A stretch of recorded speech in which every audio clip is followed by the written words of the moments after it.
once it is engaged and tucked away. Check is for check it over. Lastly, check the bike for any loose parts by lifting it above the ground and dropping it. This way you will hear any rattles or sounds that could indicate a potential problem with the bike. If you hear something that sounds concerning, take it to a local bike shop for further analysis. On behalf of Cupertino Safe Routes to School, make sure you are safe every time you ride your bike.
Is this on and working? Can you hear me?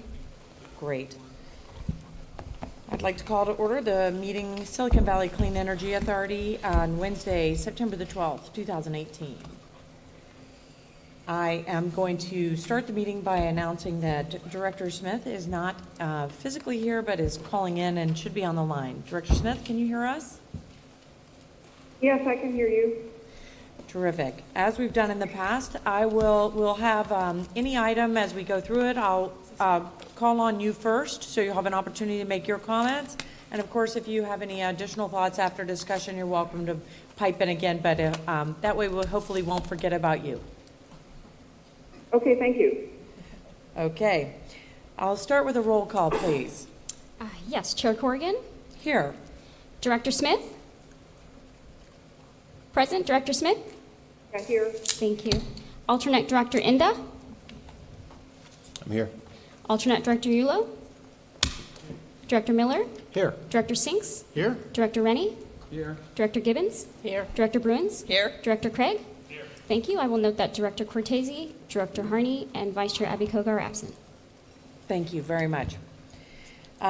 Now is the point in the meeting where we take public comment items that are not on the agenda tonight. If there's anyone here from the public wishing to address the JPA board, you may make your way to the podium. I think we have speaker cards somewhere handy. Seeing no one making their way up here, I'm going to move on. Before we move to the consent calendar, I do want to announce that I'm going to shift 2 items on the regular regular agenda. Thank you. We're going to switch items 3 and 4. Are there any other changes to the agenda anyone would like to suggest? Okay, great. Then let's proceed with the consent calendar, and all votes tonight will be roll call votes since we have a member absent. Okay? I would just point out there was an item I think that was on consent, and I discovered, and I think we have a desk item that just corrects the rate schedule for PEA, right? Yes, there is. There were 2 different tables with different values. Yes, there's a red line at your desk which makes the correction. That should be the second document in your packets in front of you this evening. Thank you. Because I had an exchange with Girish earlier and said, which is it? And so it's one versus the other. So thank you. With that correction, I'll move to approve the consent calendar. I have, is this on? Yes. Okay. I have one comment on, it's a minor thing, but in 1H, in terms of the contract with Mail RS. I think staff made an effort to replace contractor with consultant. There are still some references to contract in there. Okay, we will. Any other items to have pulled? We have a motion to approve. Can I get a second? Second. I think we need a roll call vote. Thank you. Yes, I'd like to start with Chair Corrigan, Yes. Director Smith, Yes. thank you, Alternate Director Enda, Yes. Alternate Director Yulo, Yes. Director Miller, Yes. Director Sinks, Yes. Director Rennie, Yes. Director Gibbons, Yes. Director Bruins, Yes. Director Craig, Yes. Vice Chair Abikoga? Yes. Thank you. The motion carries. Perfect timing. We have, sorry, I'm having a writing utensil malfunction. That's a joke, actually, because Girish has to always loan me a pen. I may be in desperate need again, despite having brought one tonight. All right, on to the regular calendar. We're going to start with the CEO report. Thank you, I have a pen. We're going to start with the CEO report. I'd like to turn the mic over to our CEO, Girish Balachandran. Thank you, Chair Corrigan, members of the board. On the CEO report, I would like to introduce a few new staff that we have. In the audience today, we have Poonam Agarwal, who is our Senior Regulatory Analyst. Welcome. And she comes to us with her last job being with the CPUC. So welcome, Poonam.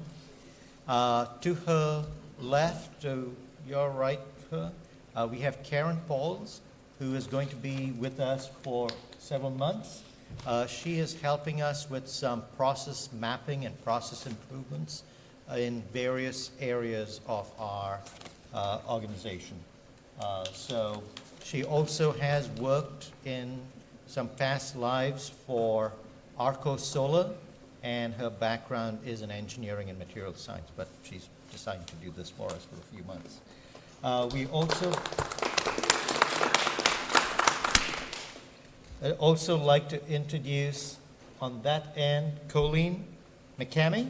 She is our newest climate fellow, and you did welcome, and we worked with 2 climate fellows last year, and their term was ended, and we now have a new climate fellow.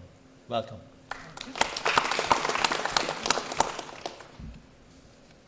I would also like to update you on the RFOs for renewable power. We will most likely, we're in the last stages of negotiating these contracts with 2 suppliers for solar and storage.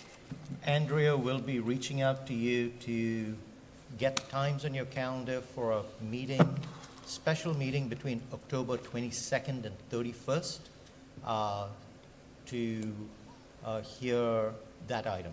So she'll be reaching out to you in the next day or 2 to see if we can arrange a special meeting where you can hear both those contracts. I would now like to turn the mic over to Hillary Staber, our Manager of Legislative and Regulatory Affairs, to give you an update on the legislative session.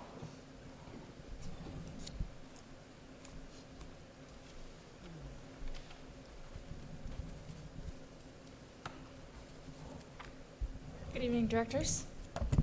Let's see, there we go. Well, despite the fact that we've taken a break in August, I feel like I actually may have less to relay than usual because we have had so many urgent updates that you have heard most of the major news items already. But I'm going to do a very quick overview here, brief also because there's going to be a lot of follow-up coming shortly this fall, where there'll be lots more opportunity to discuss these topics in detail and prepare for the next session. So very briefly, updates on the big 3 regulatory proceedings.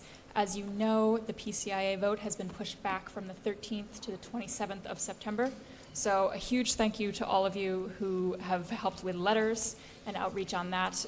We have also been meeting with staff in ex parte meetings, and we're going to continue that push through the 27th.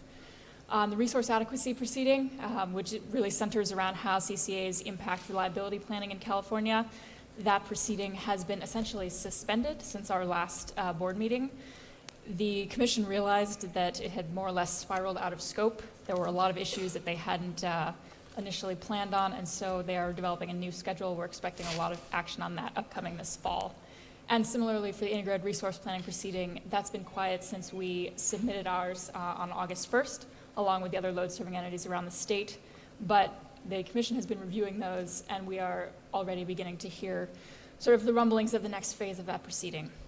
So that is that's the main proceedings on the regulatory side, and you will continue to get updates, especially on the PCIA, as they appear. So very quickly, an overview of where we came out on the 2018 legislative session. First of all, thank you so much.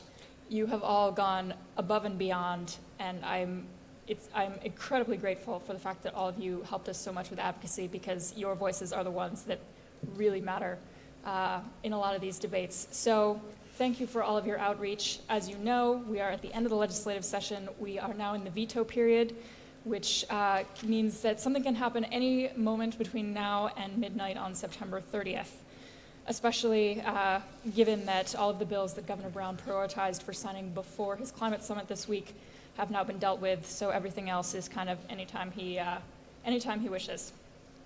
So here's a quick overview of the main bills that we worked on. Did they pass? And the color coding is based on how we were approaching them. So running through the list, AB 893, that was kind of a reincarnation of a bill that we fought last year. It was kind of a grab bag of procurement mandates from a number of different stakeholders that was successfully kept from the last floor vote. AB 3232 and SB 1477 down at the bottom were bills that we were more peripherally involved in. They had a strong coalition of support from the building decarbonization stakeholder groups, but those are both bills that put additional resources towards decarbonization in the building and space heating sectors. And those that we did express our support for, in addition to the coalition that was pushing them, they both got through. SB 100, you've all heard, that became the big headline bill for the climate summit. I think the most interesting thing to say about that going forward is that we are very much expecting follow-up legislation, because that bill sets a lot of very aggressive and admirable goals, but there are some very key details left unspecified about, for example, what exactly constitutes carbon-free energy. So between now and 2045, you can look forward to further debate on that. SB 901, I'm skipping around here. SB 901 was a bill that was important to a lot of stakeholders for reasons other than the ones that we were involved in, but we did eventually arrive at a place with that thanks to work from a number of different stakeholders, where the rights of CCAs to foster distributed energy resources, microgrids, and other grid edge technologies that are involved in grid resiliency and hardening were not infringed upon. And that was due to a lot of work from the part of CalCCA, their lobbyist stakeholders through the whole session. So that ended well. And then finally, SB 237, we are in fact still pushing for a veto on that. It did pass the legislature, but I would note on that. So some things to take away from this session. We did a ton of outreach, and I think that particularly on SB 237, where our efforts were concentrated, while it is true that it made it through the legislature, if we look at the voting records, for our legislators, 5 of our 6 assembly members and 4 of our 5 senators voted it down in the Assembly and the House, respectively. Senator Hill is our only representative on the Senate Energy Committee. He voted it down twice that day, so we are working on a thank you letter for him because he really came through this session. So we have made a lot of progress working with our legislators, and so for the next session, we are going to continue working on not only that, but how we can also help with broader coalition building across the state, leveraging the relationships that we have with key stakeholders. So finally, this is kind of a preview of where we're going this fall. We have, with almost very little downtime, now arrived at the point where we can begin planning for next session. And so we are going to be doing a number of things. First of all, there's going to be very shortly upcoming another meeting of the Legislative Ad Hoc Committee. We are going to be looking into engaging a lobbyist for the 2019 legislative session. And there will be a legislative workshop of some kind later in the fall for the board to basically go through some of the questions that you see here on the slide about how we can make our efforts more efficient, build up relationships with key stakeholders, and potentially run legislation next session if we so choose. So that is the short version. I welcome further questions. We can talk after the meeting as well. But thank you again for all of your efforts this session, because it really made a difference, and we've made a lot of key progress. So thank you. Hillary, thank you. Before I open it for questions, I'd like to just make a couple quick comments. First, I don't think this board could have navigated the last several weeks without the enormous and Herculean effort you've put forth on behalf of SVCEA and CalCCA's. It's incredible, and we are very fortunate to have you. So thank you from all of us. Secondly, I want to really commend you on navigating our inboxes with what really is urgent and helping motivate this group to help respond as needed. You've done a terrific job. Thank you for that as well. Thirdly, on the far chance that Governor Brown is tuned in and watching and listening to what is going on at SVCE board meetings, we urge Governor Brown to veto this SB 237 for multiple reasons, not the least of which is that it is inherently unfair and may harm the CCAs that are still in their infancy in the state, and arguably will do severe damage to the goals that we've set to reach as a state and in our own communities. So if you're watching, please veto SB 237. I also want to urge my fellow board members to make your questions and comments as briefly as possible. I have been assured that the Legislative Committee will dive deeply into this most recent set of legislation and come back with recommendations as need be. So if you have questions for Hillary, this would be a great time to ask them. Yes, Tony. Okay, Madam Chair, and I'll speak real fast. Hillary, I did have a question. I think that the amount of money spent lobbying by the investor-owned utilities made the news this year at record highs. And so is there still a clear perception that the CCAs feel like underdogs and outgunned when it comes to lobbying in Sacramento? I think that we draw on different kinds of networks. And CCAs can speak for communities in a way that investor-owned utilities cannot. And we work also alongside a number of the very well-established environmental communities around the state, or environmental organizations. So I think it is a matter of sort of building up and tapping into the potential resources that we already have. We certainly don't have the history that the IOUs have, but I think we have stakeholders that we can speak for if we can activate those relationships. That is a really powerful and unique tool. I'm going to just add to that, we are under-resourced. Thank you. And I guess my follow-up question is, do we have, and I'm trying to think of our efforts here, and do we have an effort to build relationships with organizations in our service territory that would be helpful in lobbying? For example, if a business group or community group is sponsoring a run, do we have the resources to contribute to the run and sponsor it so that when we ask them for letters in support of our legislative positions, we have a more receptive ear?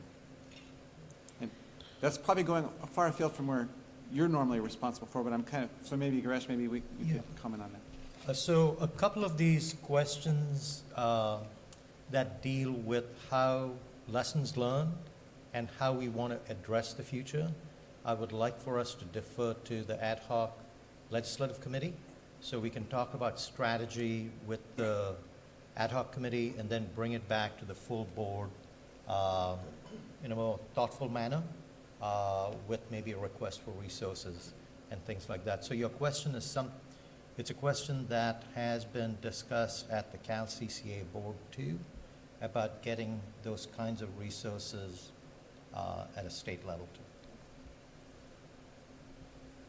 Any other questions? Oh, yes. Hi, Burton. Here. Hi there.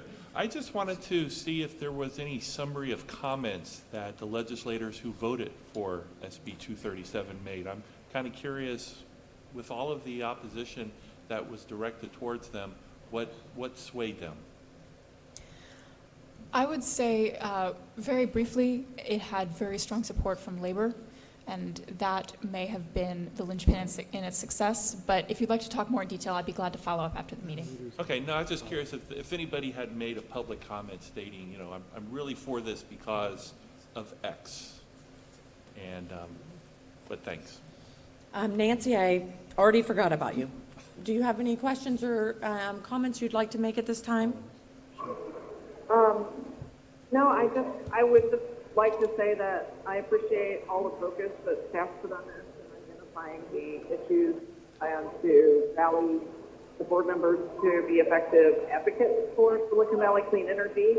It was really a nail biter when we were waiting for the vote, and I think several of us were waiting to get updates and hear the outcome. And I very much look forward to participating in it and working on learning how we can improve things. Nancy, sorry, I'm going to interrupt. We're having a hard time with audio in-house here. Yeah, I'm not even sure if she's still on the line. Nope, I hear her behind us. Oh, I hear you.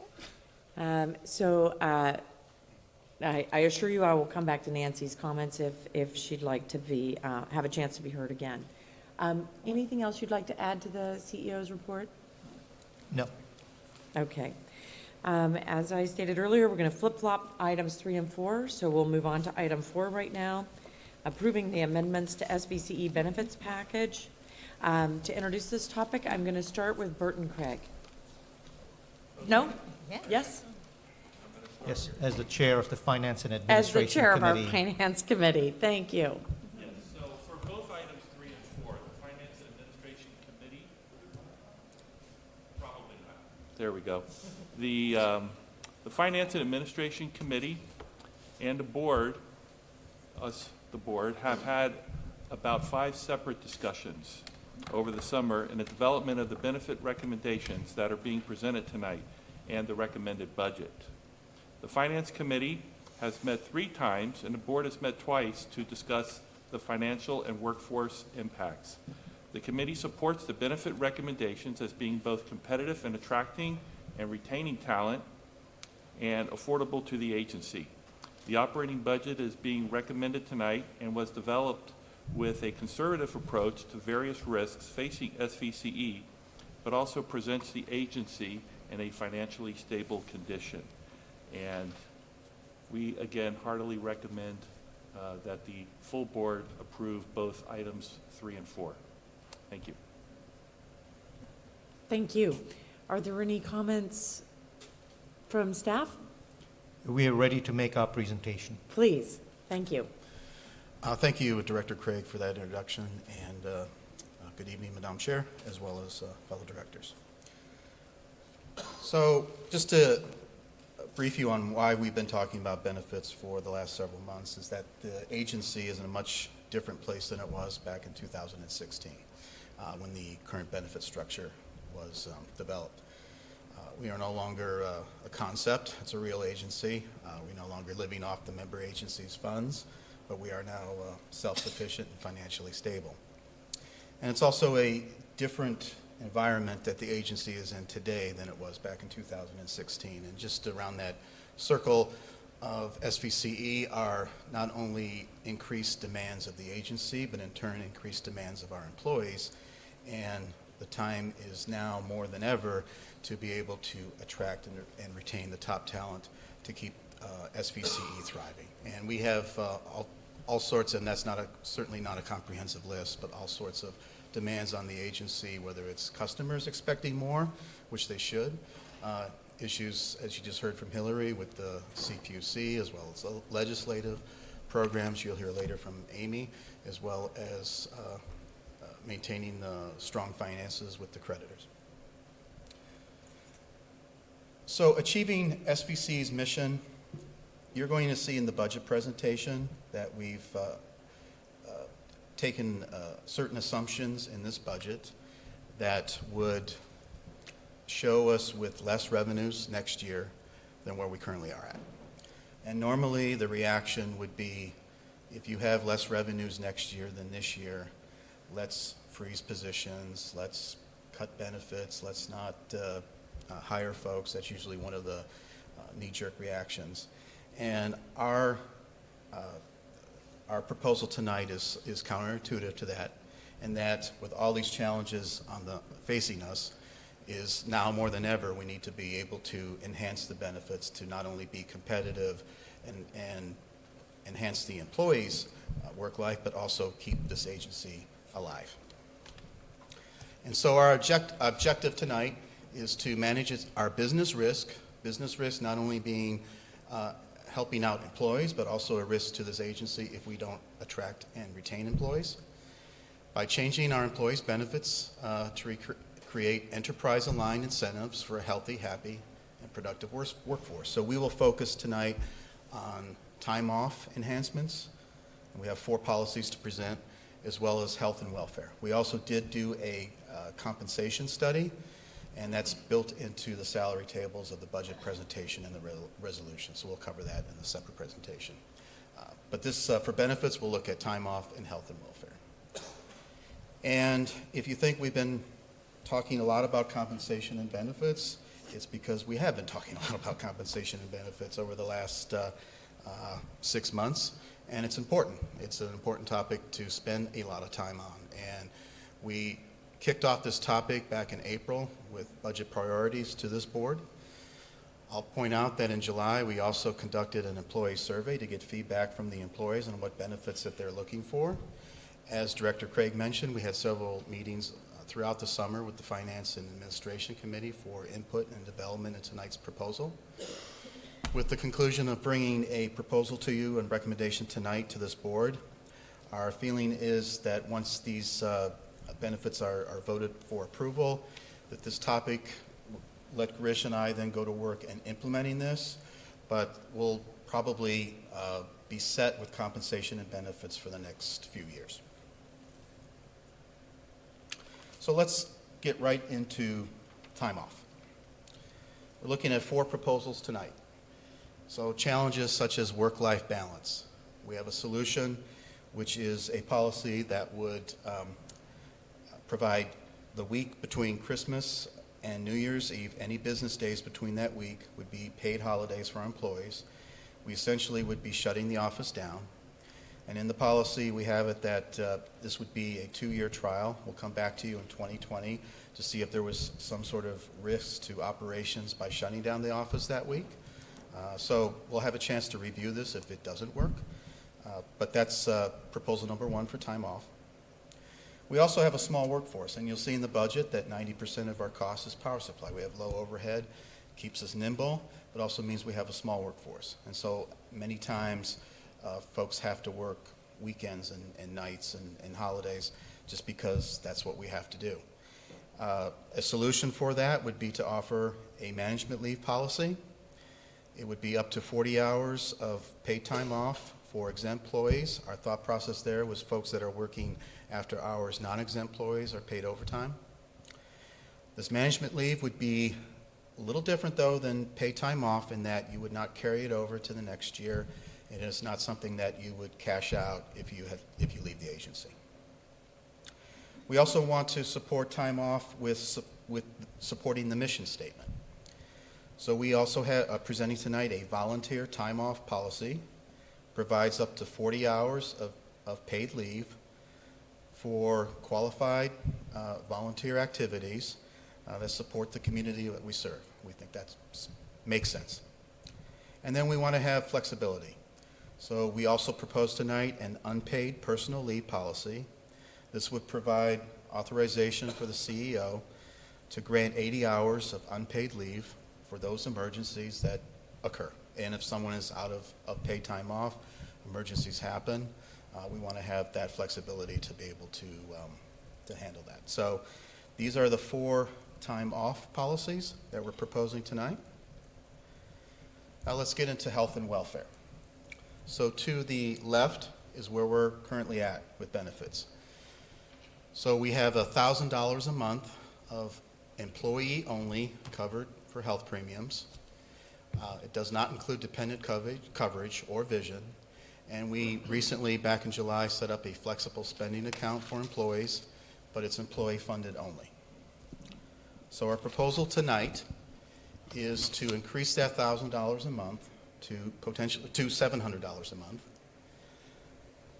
with a hybrid approach between traditional benefits as well as a self-directed approach. So to the top left there with traditional benefits, the changes that we propose tonight would be allow dependents on health care coverage. That was brought up quite a bit on the survey. It makes sense. Let's do that. We also want to provide vision coverage and then also allow dependents on dental coverage. And we will relook at the dental options before the next benefits year and see if there's some improvements we can make there. However, we would still maintain the cap on traditional benefits at $1,000 a month. So there wouldn't be a budgetary impact. There'd certainly be a fiscal impact in that you're expanding the use of that $1,000, but not a budgetary impact. We also propose tonight a health retirement account. This would be supplementing the health plan with IRS prescribed benefits that fall under those medical expenses that are allowed. And in this case, SVC would fund $500 a month per employee to cover those eligible medical expenses and healthcare services that arise. And lastly, we are looking at also funding the flexible spending account, which has already been set up. But we are looking to fund that with $200 a month per employee. And this is where the self-directed comes into play because the flexible spending account can also be used for non-health care expenses such as public transportation or dependent care. And sorry. We didn't catch something in the previous one. It's health reimbursement. It's not I'm retirement. sorry. Yes, thank you. It has nothing to do with retirement, so it's not a defined benefit or anything like that. So you're saying the actual title of it, Health reimbursement. health Yeah. reimbursement? The report has reimbursement. We just, Yeah, I'm saying the report has retirement, because I was going to ask that question where Yes. this name comes from, and I wanted to make sure the public understands this is Yes. not a benefit for when Correct. people retire. no, this is Okay. in the year, and once you see it, Don explain it, we'll get more clear. It's just Thank you for that reimbursement. clarification. So just to look at the characteristics between a health reimbursement account and the flexible spending account. I won't go through each one of these line items, but I'll just focus on, if you go about 5 questions down, would be if the employee doesn't spend it all, how much can be carried over to next year? So the nice thing about the health reimbursement account is that we can put $500 a month in at the end of the year. The employee would have $6,000 a month, or $6,000 for the year. And if they don't use it, it just carries over to next year and it accumulates. So that supports not only attracting employees with better benefits, but also supports the retaining of employees because that benefit carries over to next year if they don't use it. Also there's an incentivizing for the employee that because this is now their money to carry over to next year, rather than maxing out the spending of benefits, this incentivizes the employee to maybe shop around for better benefits so they can keep that balance intact or growing to next year when they think they're going to need it. So there's a attracting and retaining part of this that we think is quite nice. And then with flexible spending account, if they don't spend it, then that is lost. A couple questions down from there. What happens when the employee leaves SVCE? So if someone has accumulated $12,000 in the HRA and they leave, that money just comes back to Silicon Valley Clean Energy. And the same would go with the FSA during the year. And lastly, can I use it for things other than healthcare? The last question there, and we covered that earlier, where on the HRA, health reimbursement account, no, but on the FSA, You have options such as transportation and dependent care, or even parking for work-related activities. So in summary, the proposals that we have tonight manage the business risk. It's not just risk of losing unhappy employees, but it would also be a risk to the future of SVCE. These proposals support the attract and retain goals, as I mentioned earlier, with the carryover of the HRA funds, as well as supplementing the FSA. And just to also clarify, so right now we're at $2,650 for a single person on FSA. If we put in $200 a month, essentially that's $2,400 for the year. So that employee can then put in the balance of another $250 tax-free money into the FSA, but that $2,650 is capped between what we put in as well as what the employee. The recommendation tonight is both affordable, and when I say affordable, I mean sustainable. So some of the regulatory risks that you've heard earlier from Hillary, if those do come to fruition, we wouldn't be back to you saying we need to cut these benefits. And supports the strategic plan as the best place to work. From a fiscal perspective here,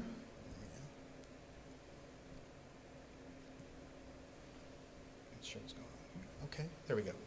So from a fiscal impact perspective, time off changes. So you could make the argument that there's a productivity impact by increasing the time off, paid time off or other time off. However, there is not a fiscal impact, and if there was a productivity impact, we would be back to the board and address that. Upgrade to existing traditional benefits. Again, from a budgetary impact, we are not seeing any increase in cost there. So with the HRA, if somebody's premiums do go up to $1,200 a year, we're still capped at $1,000. The HRA does not pick up that extra $200. So zero budgetary impact from upgrading the traditional benefits. For the HRA FSA, we're talking $700 a month per employee. Based on 25 FTEs or full-time equivalents, that comes out to about $200,000, a little over $200,000 a year in incremental health cost.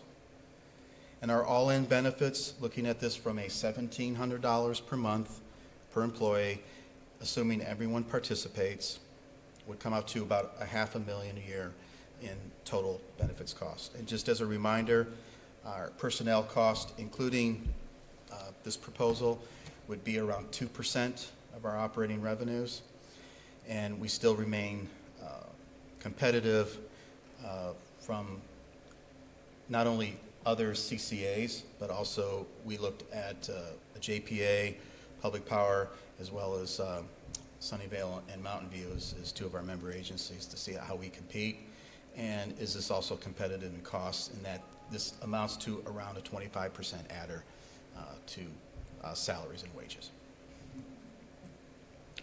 So just to recap, our recommendations tonight: time off policies, management leave, paid holidays during the week of Christmas and New Year's, a volunteer time off policy, and an unpaid personal leave policy. For health and welfare changes, traditional benefits, we'd like to include dependents on the traditional benefits. However, that won't be enacted until February 1st. That's just a constraint that we have from our provider from CalChoice.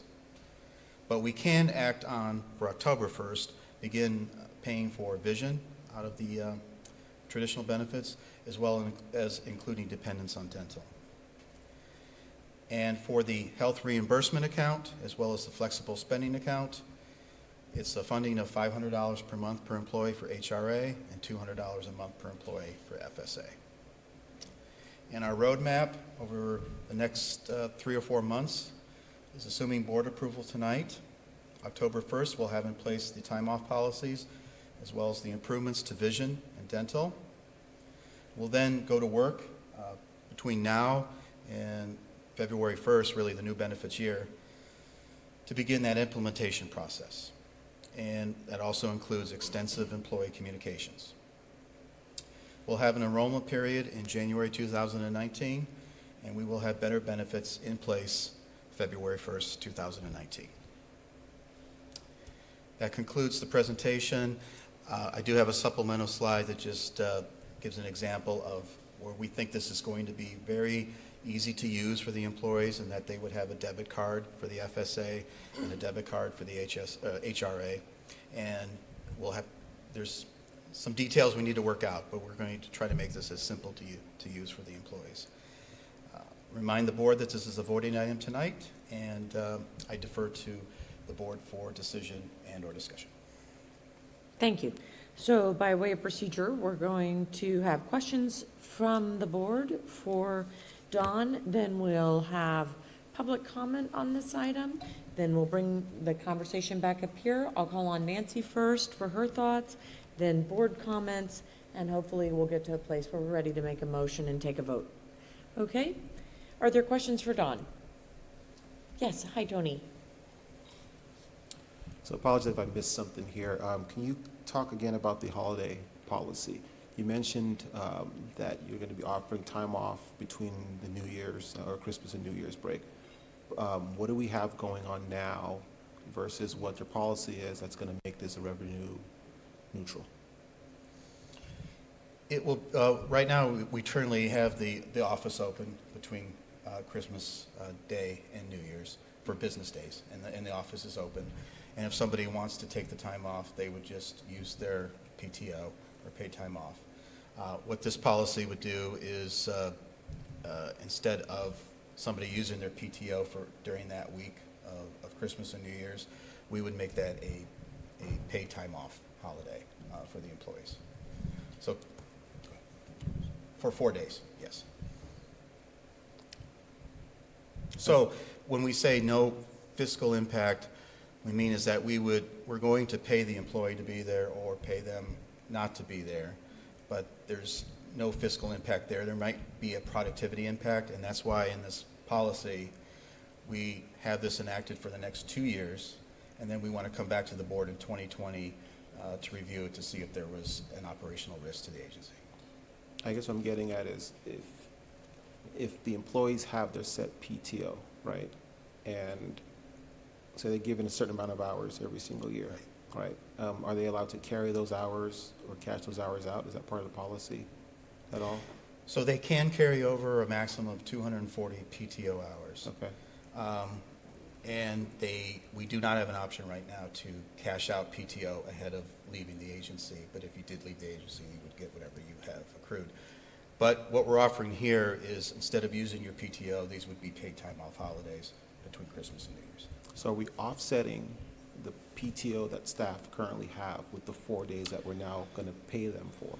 So we're reducing those 4 days off of their current PTO? No, currently, if the employee does not want to work between Christmas and New Year's, they have to use PTO. In this case, by making it a paid time off holiday, they're getting to keep that balance. Okay. All right, thank you. Okay. First of all, thank you to staff and the Finance Committee for working hard to put this package together. I had a question about the health insurance. So if you could, I guess, clarify, we do the $1,000, and right now, does that pretty much cover the cost for our employee? It seems like there's excess that it could cover a dependent. Is that the case right now? To your question, currently where we stand, based on the demographics of our employees, some have a balance, others are right near the top. And Okay. adding dependents to that certainly would increase that usage of the $1,000. And then if they do go over, is that where they could use the SAH? So if they go, so if funding? their premiums right now Yes, I are have $1,000 or $1,200. I'm sorry? If the premiums, let's say, move up to $1,200 because they've added dependents, the Okay. cap to SVCE is still $1,000. Right. So the health reimbursement account does not pay for the premium But they above could $1,000. use that to pay for it. What's that? I'm sorry. The employee could use the HRA. Not to pay for premiums. They can use it to supplement other medical expenses as prescribed by the IRS, but not for premiums. Okay. And then is that the one that they have to use up by the end of the year, or is it the FSA? So it's the FSA that they would have to use by the end of the year. The HRA carries over year. And then the FSA, was that the one you mentioned, employee contribution? Employee contributions are allowed to a certain limit? So if currently we're at $2,650 for a single employee, that they can put in an FSA. Okay. So under this proposal, we would put in $2,400. They could put in $250, but they can't put in also another $2,400. It's whatever is, and that's capped. Those are the guardrails as prescribed by the IRS. And that's the one when if they were to leave, they could not. Right. Either plan. Even- If they leave, they lose the FSA funds or the HRA. Even if they put into it? Even if they put into it. Oh. Yeah. And Yeah. well, if they put in the 200, let's say the 250, Yeah, they don't get that back? the employee would have to then work that out with the next employer and getting that back. It's their money, but the 2,400 certainly is ours. Okay. Okay, great, thank you. Jeannie? Okay, so I want to go back to the paid holidays, okay? So are we accounting for it then differently than their PTO? So if I hire on and I have, 2 weeks of PTO, if I choose to take the time between Christmas and New Year's off, I still get paid, and I don't have to be in the office.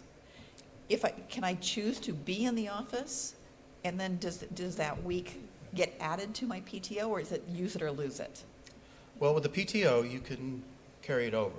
Yeah, I know, but I'm next talking year. about your paid holidays. How are we accounting for that? Right, Is that so- additive to your PTO and applies to PTO rules, or is it a use it or lose it? So it's a holiday that if you don't use it, you lose it.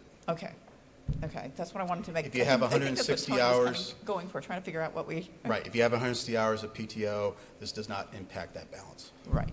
Okay, so your PTO stays intact, Right. whether or not you choose to be probably the only employee in the office during the holiday. Right. Okay, got it.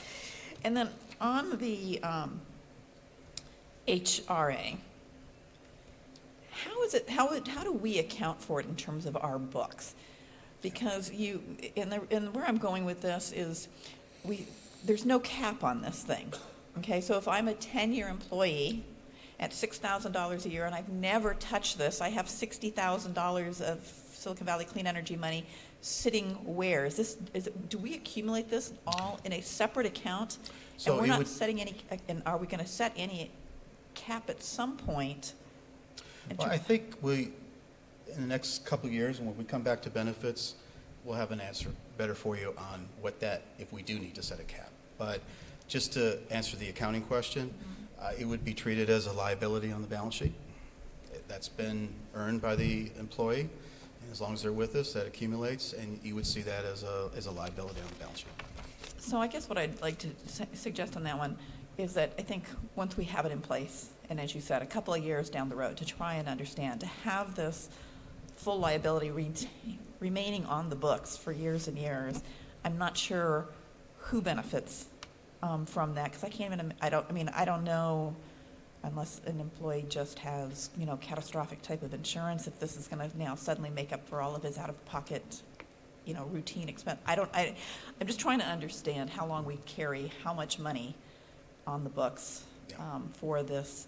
And again, I'm not looking to say that we need to clear it out at the end of, it's not a use it or lose it type of thing, but there's got to be something between those two extremes that we might want to look at as we start seeing how our employees, after we have some years of understanding how our employees are using it. I couldn't agree more, and I think in a couple of years when we review this to see what works, what doesn't, we'll certainly address that question. Okay.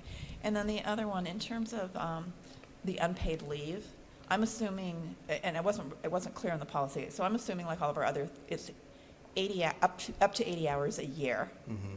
And so if somebody goes out and they want to extend it, they can only extend it up to that 80 hours ceiling, right? Correct. Now, if they need to go past that 80 hours, that would be something that the CEO and management would work out. Okay, so it's not really a hard, Right now, I'm trying to understand whether there's a real hard cap on that or if there's some degree of flexibility. so the reason we brought it up is we ran into a couple of situations where I didn't have the ability to provide unpaid leave because that wasn't an authority that you provided. So we just picked a number of 80 hours. So right now, that's the authority that I have if you approve this. So if someone asks for more than 80 hours, I will not be able to provide it to them. Okay, so that's okay. So again, so you mentioned like the holiday shutdown, that kind of being a 2-year pilot. So can I assume that if we're passing this tonight, which hopefully we are going to be passing this tonight, that maybe in 2 years, we kind of having completed kind of a, where are we, how, how's all the different elements, working in terms of, from an employee perspective, from the business perspective, et cetera. So can we maybe consider? I think it's factored in. Is that the A whole thing? 2-year review of particularly this holiday Yeah, I was looking component. at more, And the I'm looking at the like whole everything. benefits package? Yeah, that's Sure. what I would think I know I would Appropriate. feel better about that. Because, we've spent a lot of time putting this together, and I think we owe it to all of ourselves, including our employees. Is what we put in place with all these wonderful intentions, is it meeting the intentions that we were trying to do? And I just think, it's like, measure it, right? So I would say the whole thing come back so that we all feel good again. Let me go on with some of the questions, and I'm going to start with Tony, then Rod, and come back to you, Liz. Nancy, if you have any questions, I'll call on you after Liz. Thank you, Tony. I have two. One is for Grish. Why do we have to have a cap on the amount of unpaid time off you can grant? I could see someone needing a 6-month leave of absence to take care of a sick relative and is a highly valued employee, and we may be able to fill her or his position with a temp, and they come back 6 months later and we're all happy. I don't have a good reason for 80 hours. We literally, as we were looking at, the whole spectrum of benefits, we picked that and we didn't actually question that too much. I think in terms of providing flexibility to our workforce and flexibility to me to allow for unanticipated situations, I think I'd be completely open in changing the recommendation to something more than 80 hours. I would. And just to add to that comment, for employees out for 4 to 6 months, we do have long-term disability Definitely. type coverage. Although that's kind of a special circumstance to use it. I see no personally reason to limit it whatsoever. I would encourage you, I'll be suggesting we just allow you to have discretion on that. The question I had for you, Don, was on the FSAs, there is the ability to set aside additional money specifically for dependent care in an FSA. Do we already have that and we're not touching it, or do we need to change our action tonight to make sure that we're actually encouraging you guys to do that for the employees? So currently, an employee could also put in up to $5,000 for dependent care. What we're saying tonight is right now we offer nothing into that as far as SVC funding of the FSA. Okay. So but we're going to cap it at exist. $2,400, Okay. and the employee can use it as they wish. Rod? Thank you very much. Well, I appreciate all the effort that's gone in. I take it this process over some months has really caused us to reach out to our employees and find out what they're looking for. We recognize that these are very competitive times. We want this agency to be able to attract and retain great talent, and we want to compensate them fairly. So, and I take it that for the employees as a whole, this is the package that they bought into very largely. Is that a fair statement? Let me These are the ask- kind of benefits that they're looking for, as contrasted to where we started here, where we were maybe salary rich and cafeteria rich and conventional benefits poor. So I think there's a balance. When we did the employee survey, Yeah, we got a lot of comments, and we asked the kinds of benefits that employees wanted. I'd say this package doesn't provide everything that employees wanted. And that, to me, is perfectly fine. That's my responsibility to balance the risks and mission of the organization and provide you a recommendation. I think this is an adequate balance, and we'll be discussing it with our staff tomorrow based on your feedback today. But I would say in terms of flexibility, additional work-life balance, some aspect of self-directed, allow for more of that $1,000 to be utilized, I think we've gone a long way. But it's not everything that employees ask for. okay. But I mean, in terms of an employee who says, hey, you know, benefits, forget it, I just want a bigger paycheck, hard cash, that's not what our employees are looking for. They really are looking for a set of benefits that more look like what I would call conventional benefits. It was an interesting mix. Yeah. I think we had quite a few comments leaning towards more of the traditional benefits. Okay. I think as we went through the journey with the Finance and Administration Committee of exploring different ways of offering benefits, we went down the path of just increasing salary and letting employees have maximum flexibility.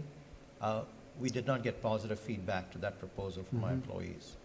And further to that, we did some of our own research, just using Google, etc. And it's not an atypical response from employees. Employees do want the employer to provide some of the traditional benefits like healthcare, dental, vision, and some of the other pieces. We balance this out. It's literally, when you look at the dollars, it's about And a case could be made two-thirds, that one-third. we can, having a bigger pool than one person or a family, we might be able to do better in procuring those benefits and paying for them. Right, and we are looking at additional things. There are other CCAs. We're looking at, maybe there's a way of pooling some of this with other Oh, yeah. CCAs. Great idea. Some of the next steps, we are looking at, increasing our efficiencies and how some of these benefits are provided to our employees. I think implementation is also very important in terms of the experience that employees have in accessing these benefits. Okay. Anything else, Ron? Yes. All right. I too have been in a lot of organizations where there weren't caps on various of these accounts, and so you would have employees that would rack up enormous things. I think particularly in an era where people may not really understand that when they leave they might lose this big pot of money, they're putting it in, we're putting it in, and then all of a sudden, right, we get to a place where we're both really challenged.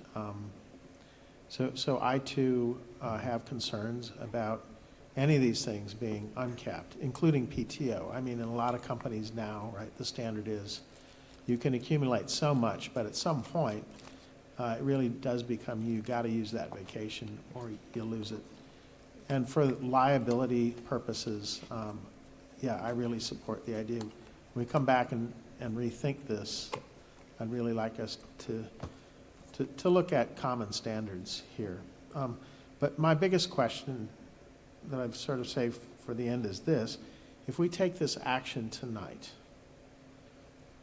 how will our total compensation, including all these benefits, put our employees by classification, best we can match with other classifications, how will our employees be stacked up in terms of total comp against particularly MCE and Peninsula Clean Energy? Competitive. Okay. Can you say any more than that one word?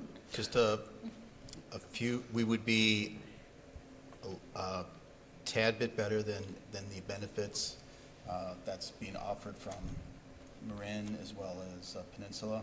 And through the compensation study that we did this summer, our our salary tables are right in line with where they are at, so we are competitive Before we take this action or after? after we take this action. Okay. So my only feedback for staff about bringing this item up is I think it could have been useful ahead of time for us all to have maybe gotten the details. Here's where we're at now. Here's where those agencies are at. Were we to take this action, here's by classification, right, what we think total comp would look like. And that's just some feedback for you, because at the end of the day, that's what I really think matters. Do our employees like the benefits and compensation package we're offering? And then, yes, are we paying competitive? Are we paying the market? Thank you for those comments, and if I may address a comment you made a little while before, I do think the idea of having a review, we can make it coterminous with, you've already approved the policy of us updating our compensation survey every 2 years. We can bring it all together. We can have just a comprehensive review of compensation, benefits, and of course, you know that if there are any need for changes before that period, I will be in front of you. But I think that's a great idea to look at it comprehensively, So see what's worked and not worked. I know you've done a lot of work behind the scenes. I've talked to both of you in advance of this meeting. I really, it feels to me like you've done a very thorough job here in both surveying employees as well as making sure we are competitive, and that is key for me, so I'll be supporting this. Liz?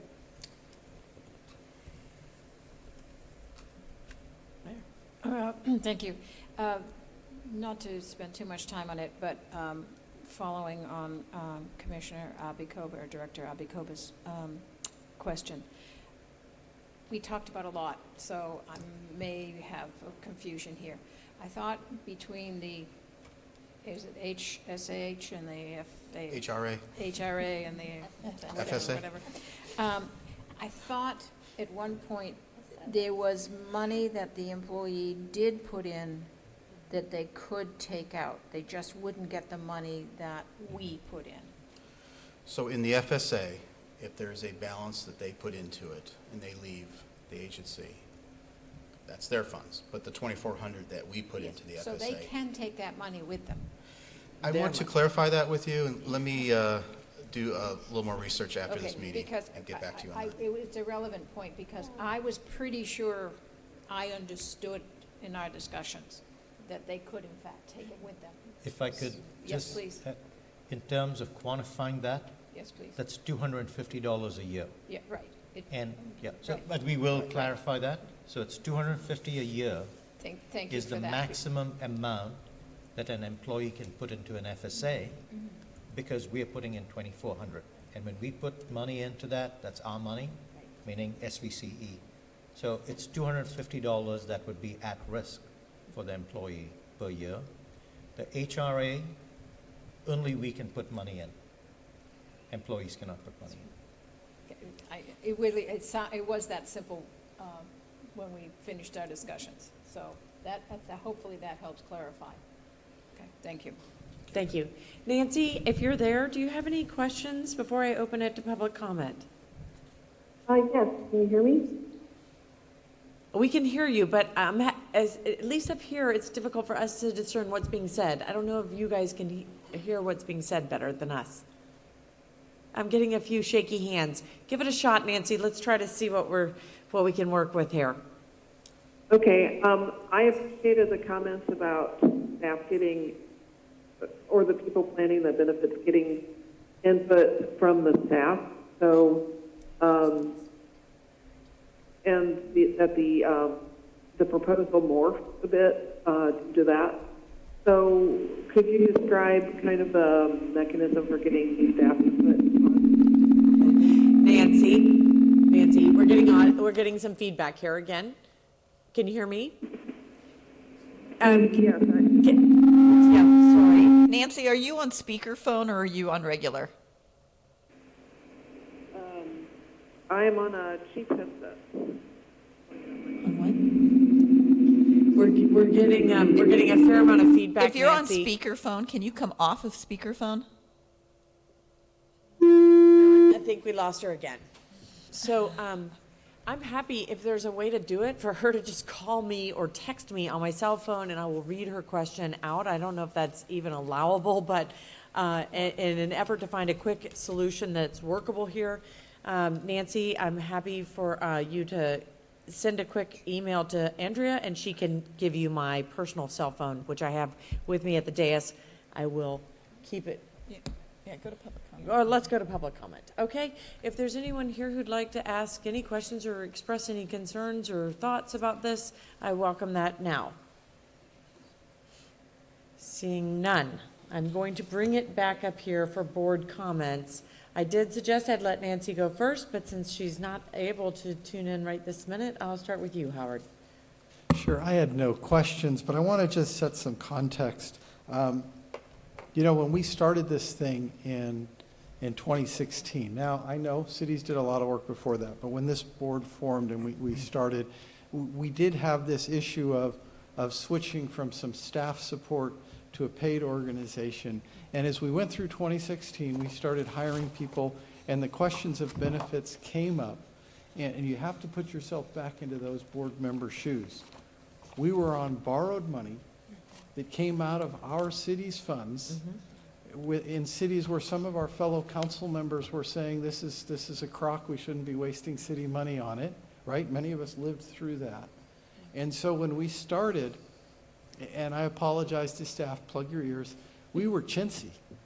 And we always said at that point, once we actually are a stable organization that has revenue and cash flow, we will normalize our benefits, you know, based on what was going on in the market. And so some of the stuff that we did sounds sort of crazy, but at the time it made sense.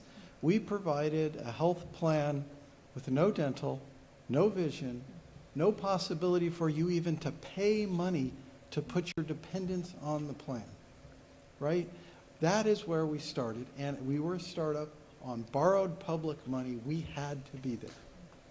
And so we started almost 6-7 months ago with our new CEO, Grish, welcome, 6 months, thank you, saying, okay, look, we know where we are on benefits, but this is one of these things, looking at our compensation and benefits has to be unwound so that we can normalize to what's going on in the industry as an ongoing successful enterprise.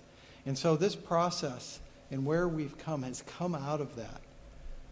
Yes, we are actually going to spend more money than we were last year, hands down. But I remind everybody, last year we were operating on a bootstrap of city money and all of that. And it's been, well, 18 months of operation. And now we need to bring ourselves in line with the rest of the industry. I know, Don, you've showed us the different charts on compensation. We've seen a lot in the Finance Committee. I don't know how that gets packaged for these situations, but we should provide more data. We are not wildly paying more than other organizations, and even when you throw all this stuff in, we're talking about single-digit percentages that are probably in the margin of error for what other cities are doing. Now, the other thing that Tom was asked, and he's actually responded to very well, what sorts of things can we do that are not Grish? I'm like, who's Tom? That other guy. I put myself. Talking about? I put myself back in 2016, and all of a sudden my brain got stuck there. Fast forward to 2018, we asked Grish, that new guy down there. Sorry, Grish. All good. What can we do that builds satisfaction within an organization that doesn't actually cost us money? Because we all know a lot of the goodness of being on a job is not actually the paycheck. And so we've added a bunch of other things that actually really don't cost a lot of money. Team building sorts of stuff, picnic/party, free electric car charging for our employees, which is very synergistic with our mission statement, I might add. The flexible spending accounts where they can contribute, we're not putting anything in. There's a lot of little benefit adjustments that have happened, and some of them have come to us sort of piecemeal. We're out of the free stuff, right? This stuff's going to cost money. So again, I think that this is a coming of age exercise, and there's no way that what we're doing is revenue neutral, even though some of it's kind of been couched that way, I should say. We are paying more, be it more money for some days off, more money because people will now use the full $1,000 for their health insurance up to the cap, where before they really wouldn't. More money, and that we're actually going to put money into accounts for which they have some discretion as to how they spend that money. I get all that, but I think it's a coming-of-age exercise, and I am proud that we've gotten this far as an organization. And I know the 6 months that we've spent, it's been before the Finance Committee, 3 different forms. We've come to a good place. And I think it's a reasonable plan to try this set of stuff, which I think keeps us very competitive, and then have this sort of stopgap to it, which is we're going to be back in 2 years or less, because it's going to have to line up with benefits years, to re-review. What have we done? Does it make sense for us financially? Is it making sense for our employees benefits-wise, and does it match the rest of the industry? So I'm super fully in support of that. And if nobody else wanted to, I would make a motion that we approve this. And with respect to my colleague right here, there was a small request which I would add on, which is for the unpaid time off. Not the paid time off, not anything that accrues, the unpaid time off that's discretionary, that we give discretion to Grish beyond the 80 hours that he asked for. Second. We do have a second here. I heard one over here, but the mic was not on, so we'll take Rob's as the official second. Nancy, are you there, and do you have any comments? I don't hear Nancy. I'm going to take a little liberty here and go next, and then I'm happy to call on Tony, and is there anyone else who'd like to make a comment? And Jeannie. Okay, so my comments are just really 2 simple sentences. The first is that given how frequently and how likely poaching is possible within the industry, within the CCAs up and down the state, as they begin to really pop up over and over, I think it's imperative that we do everything we can to make Silicon Valley Clean Energy the place to be, the best place to work, just like our communities we all live in and represent. And then secondly, while this does represent some possible cost increase, it does, in my mind, save us money, because I believe that the most expensive part of running the company is retaining the staff rather than, the hiring and replacing is more expensive than just retaining the key valuable employees we have. So I am also in support of this. I think, what did I just say? Tony next, and then Jeannie. Tony. Thank you. I just had one request. I know we had discussions about bringing this information back in 2 years.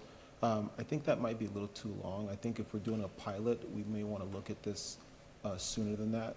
My hope would be maybe we can look at this within a year to get a better sense for where things are going. I just think 2 years might be too long for this to go on without getting a sense for where things are before we make a final adoption of whether we want to move this way or not. So I had made the motion. Let me just ask a little clarification question. There's the full deep dive, which we spent 6 months on. Can we get like a report back in a year that just gives us an overview of where we're at? And if we see problems, we can ask them to go deep, and then they can go deep at 2 years? Yeah, I'd be fine with that. I just think 2 years is too long to just let this thing sit without getting a sense for where we are. Yeah, and with this board, 2 years is infinity, so I 100%. The board. I 100% agree with you, and I would be willing to amend my motion to include that. Got it. I think leaving it at 2 years in the motion, or as we've already discussed, is sufficient, because I believe the board always has the discretion to agendize that discussion if we feel like after some sort of staff report out. Yeah, can we get like a staff report in a year? Okay. Everybody's good with that up here? I don't know who made the second. Would you be okay with having staff analyze caps as regards, norm? Say that again? Having the staff look at caps on some of these accounts. Is that a question to me? I'm asking the motion maker. Okay. Why don't we add that on as a second motion? Hold on, we're getting muddy here. I want to keep it clean. We've got the motion to approve with the addition of allowing Garish the discretion to add paid time off unpaid time off as at his discretion. Yes. I don't believe we need to alter the motion from what I'm hearing at the discussion up here. What we've asked the staff to do is some sort of report out next year. It can go to the finance committee.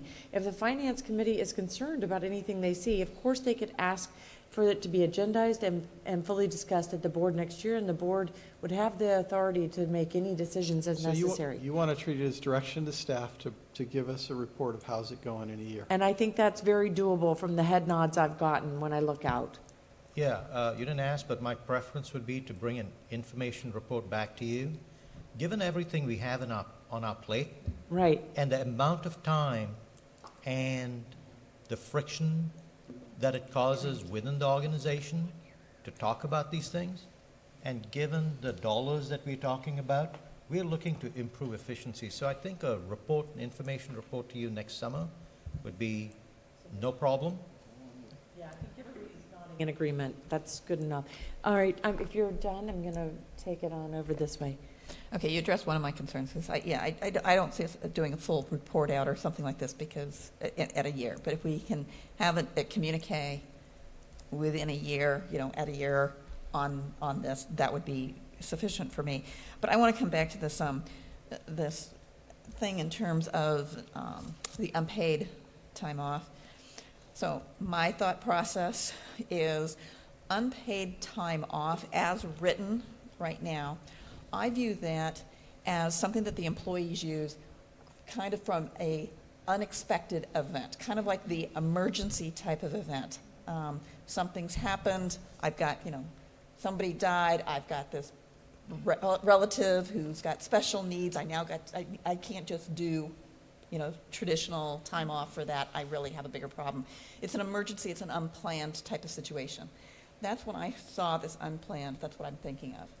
What was described over here is what I would call a planned time off. If you want to take, and in my day, it was called a leave of absence. If you want to do something that is more of a planned thing, I have no problem with also giving our CEO the discretion to do a leave of absence, but I don't see it as being identical to the other one. And the reason that there's, to me, a distinction is because as an employee, I don't want to go out for like 2 weeks and then say, now can I expend it for another 2 weeks? And then because of the whole issue of, if I say I'm going to need to go out for 6 months because I've got the care of my grandchild, okay, then that's a planned kind of thing where the CEO now can really look at it from a 6-month window. How do I backfill it? Do I need to backfill it? How am I going to do that, okay? So I think they're handled from spending all my time at HP in management, there's a different thought process to these two. So I support, for my preference would be to leave what's in there now, but to also verbally say, create a policy that is a leave of absence policy. So if there is something that can be planned for, that is still at the discretion. So it's similar, but it's got a view where we know we can backfill. Because you're not going to backfill, you're not going to get a temp for two week extension, right? And if the employee has something planned, then let him go. Let him go for the extended leave of absence. So that would be my recommendation. I get the distinction. Could we just turn it around the other way? And the reason I'm thinking this is we could tell Grish that he has discretion and then ask him to come up with a plan to split it into the 2 buckets, of which one of the buckets would have a more defined period. But for right now, we just leave it all up to his discretion so we don't get hamstrung. I hate to talk about him like he's not in the room, Yeah. but. That guy over there, So I'll tell you what. So, at least you know what his name is, okay? So Howard, given what's before us is actually approving the policies. So can you state very clearly what you would like to see as the change of the verbiage in the policy? Because that way, when we're approving the policy, we know exactly what we're approving. That it's unlimited staff discretion, which means Garish, and that we're going to ask, which is more direction, which is to come back with a policy that splits it into the 2 categories as you've outlined, which means one will be a more your defined thing and one will be your more unexpected things. if we approved it as you mentioned, which was let's limit it to 80 hours and then have him come back with one that would have more discretion, I think we just tie his hands until he comes back. Okay, I So want was to be saying swap careful here, around. though, because I feel like we're still in a company with 25 employees here. We don't need to micromanage this from up here, and I think the discretion already is at our CEO's feet. So I want to be careful that we've given some direction here. If you feel like you need a paid time off policy in writing, I would say by all means, go write it. It's already here. Okay. He did, but he limited it to 80 hours. What he has today is 80 hours. And That's what I'm it's- saying, it's what Howard's, it's the motion that's on the table to have the Eliminate. 80 hours, or to say absence without pay for, At the CEO's discretion. period, at the. Yeah, this is the without pay, Period. and so that makes it all at the CEO's discretion without a limit. Okay. Any other questions or more discussion? Nancy, did you manage to find us again? Oh, okay. Oh, hello. We barely can hear you. We've had a robust discussion about it. I have to tell you, as just reading the room up here, I think we have consensus and we're ready to vote. Do you have any comments that would be of concern that we need to take into consideration, or can we call for the roll call vote? Well, because of the issues, I'm not really sure what I didn't follow the discussion all that well because of the issues. So,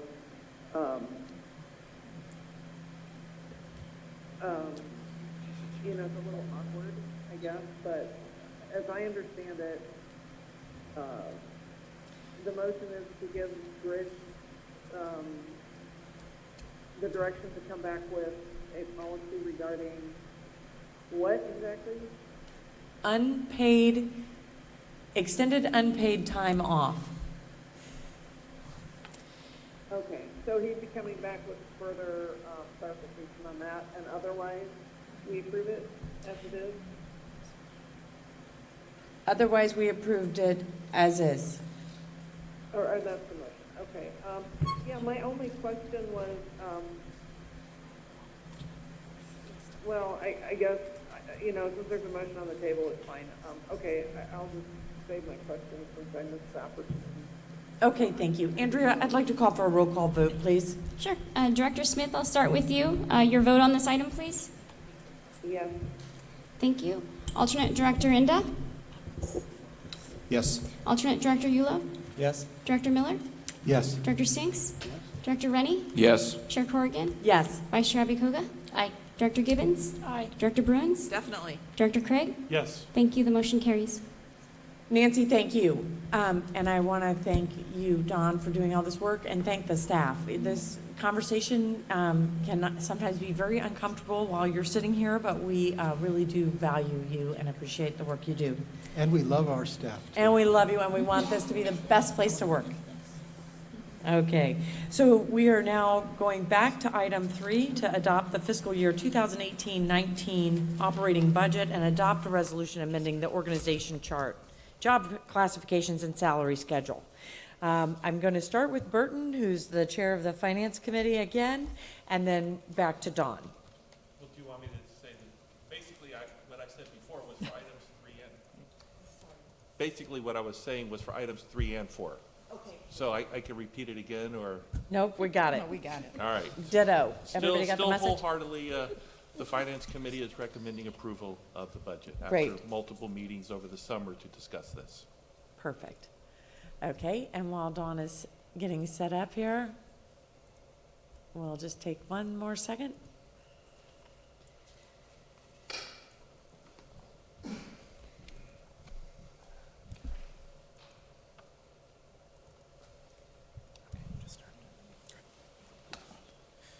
Thank you for your patience, Madam Chair.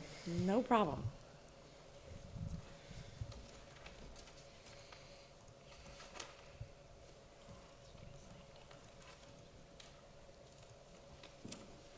Okay, so for tonight, we have the fiscal year 2018 and 19 recommended budget. This is a voting item. Just to recap the calendar of the budget process. So we brought to you budget priorities back in April. We've met with the Finance and Administration Committee throughout this process. We also amended our reserves policy. We had a proposed budget to you in July, and we'll point out the differences between that budget we presented in July versus tonight. And then tonight we have our recommended operating budget for approval to be effective October 1st. So the fiscal year 2018-19 operating budget does place SVCE in a financially stable condition. It is a balanced budget. We do enter this budget year with close to $70 million. We'll end the year with in unrestricted cash. So we enter this new budget already in a strong position. And the budget that we present to you tonight does show a net surplus of balance available for reserves of just a shade under $30 million. This budget does include a full year of the city of Milpitas, as opposed to the current budget where Milpitas came online in June.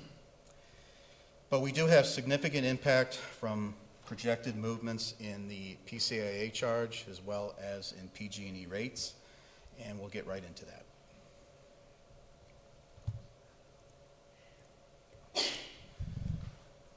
So if everything went the way we would like it to go, PG&E rates would not change. The PCIA would not change, and we would maintain our 6% discount that we currently have. And if that were the case, we would have around $54 million of net surplus for next year, and just a shade under $50 million as we have some unhedged power supply that would just grow. There's some based on current market prices. So a little bit higher power supply next year, but we'd still be a very healthy $50 million. But we have as Hillary pointed out, we had the proposed decision on the PCIA, and we were thinking that that would have minimal impact to the PCIA. Then the alternate proposed decision was released, and that could have an impact of somewhere around 30%. Now, we've asked Pacific Energy advisors for advice on what we should build into this budget for tonight. They gave us 21%, but that's subject to change over the next couple of weeks when we have a decision made. Having said that, if we would go up to 21%, you would see our net surplus drop to just a shade under $39 million. You'll notice at the bottom that the residential rates between current and what the impact would be with the PCIA does not change.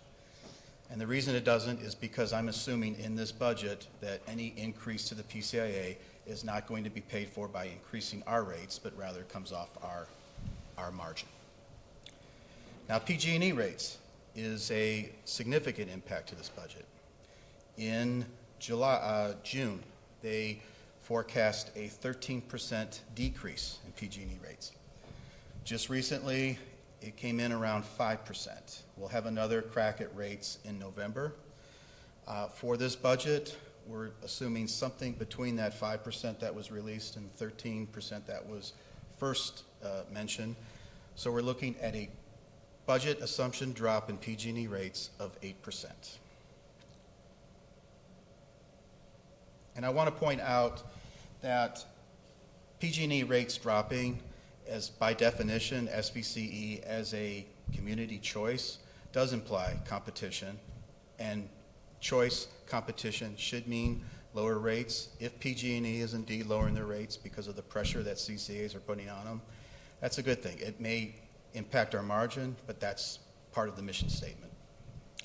If we leave our discount to PG&E rates at 6%, you would see that our net surplus now falls to about $15.4 million.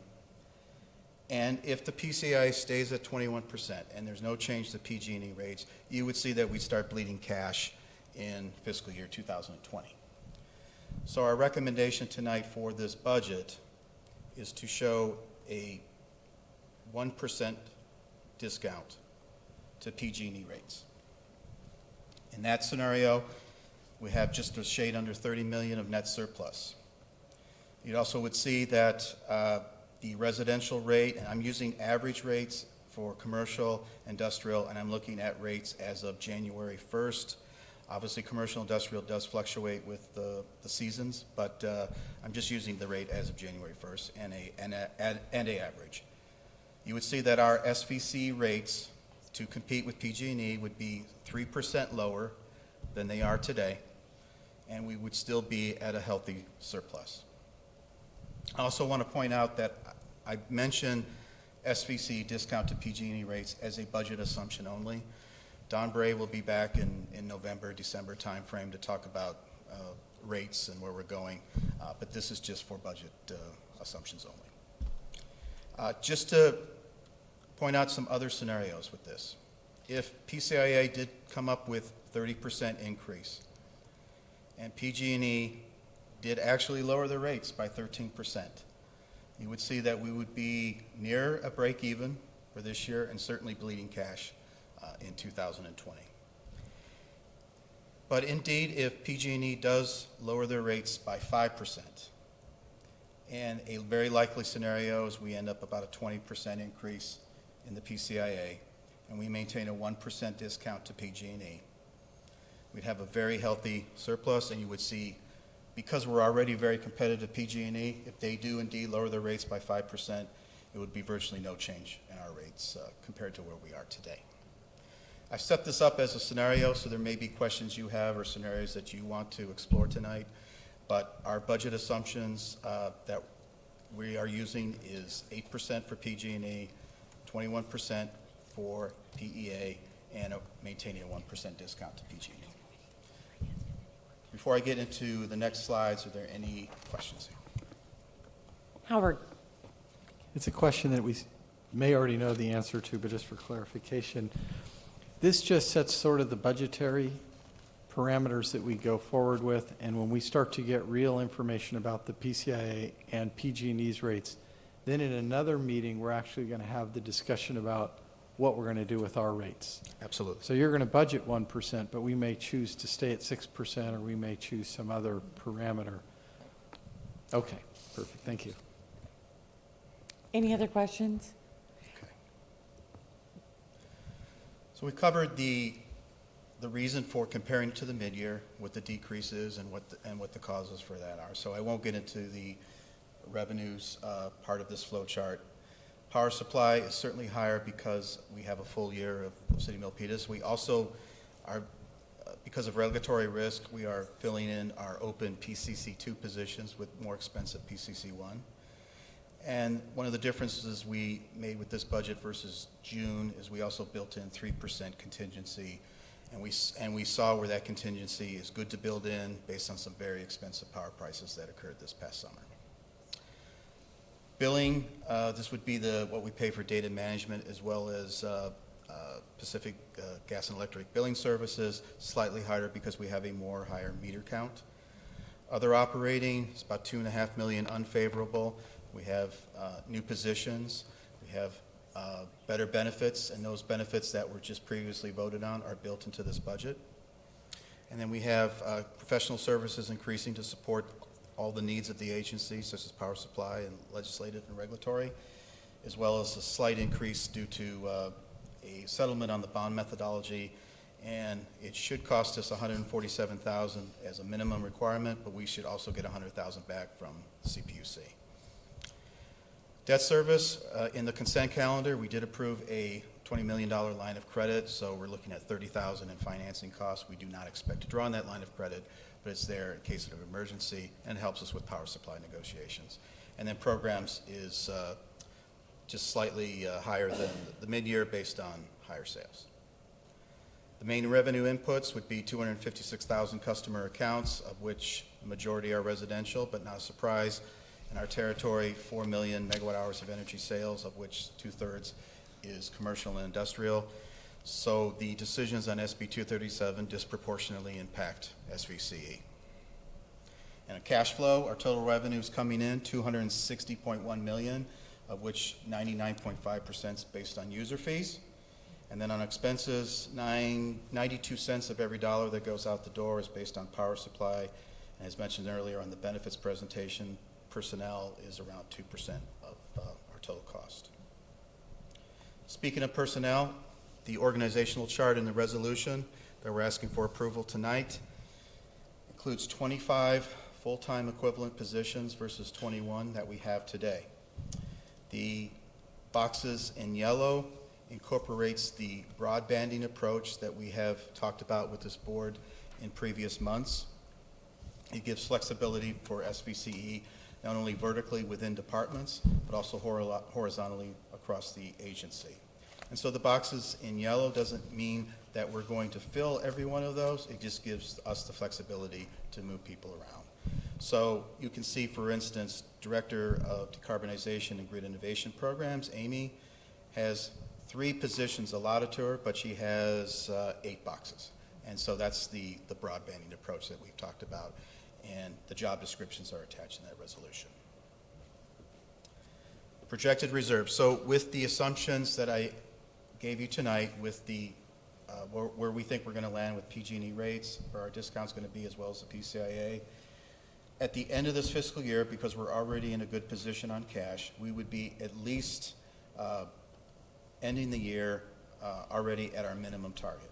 Now, what you've seen before is we would get to our maximum of reserves, and just to remind you what those min and maxes are, min would be 25% of the following year's total operating expense budget.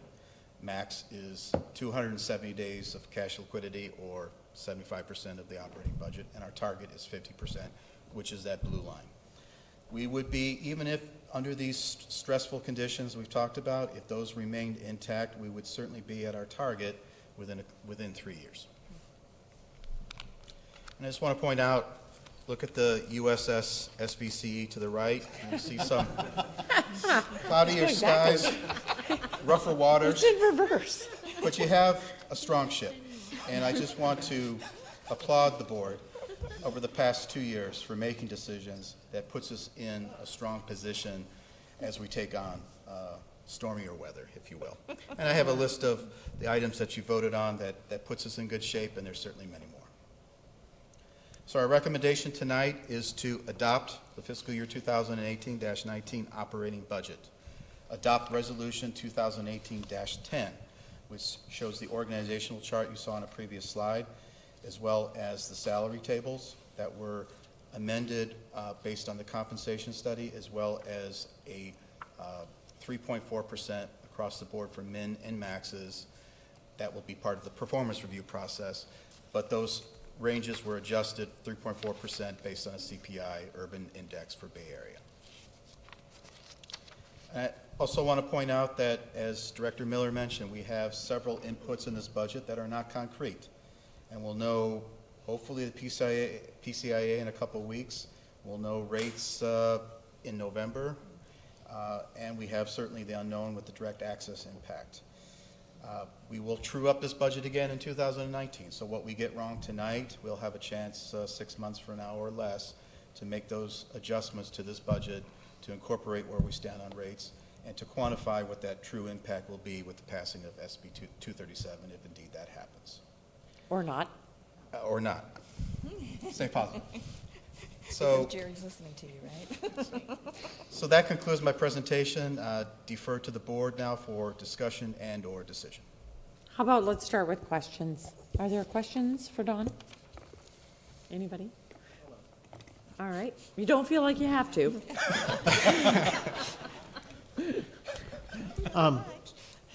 Or the 237 decision, if the bill is not vetoed by the governor, do we think that the positions that we might approve here would deserve further review or pushing out?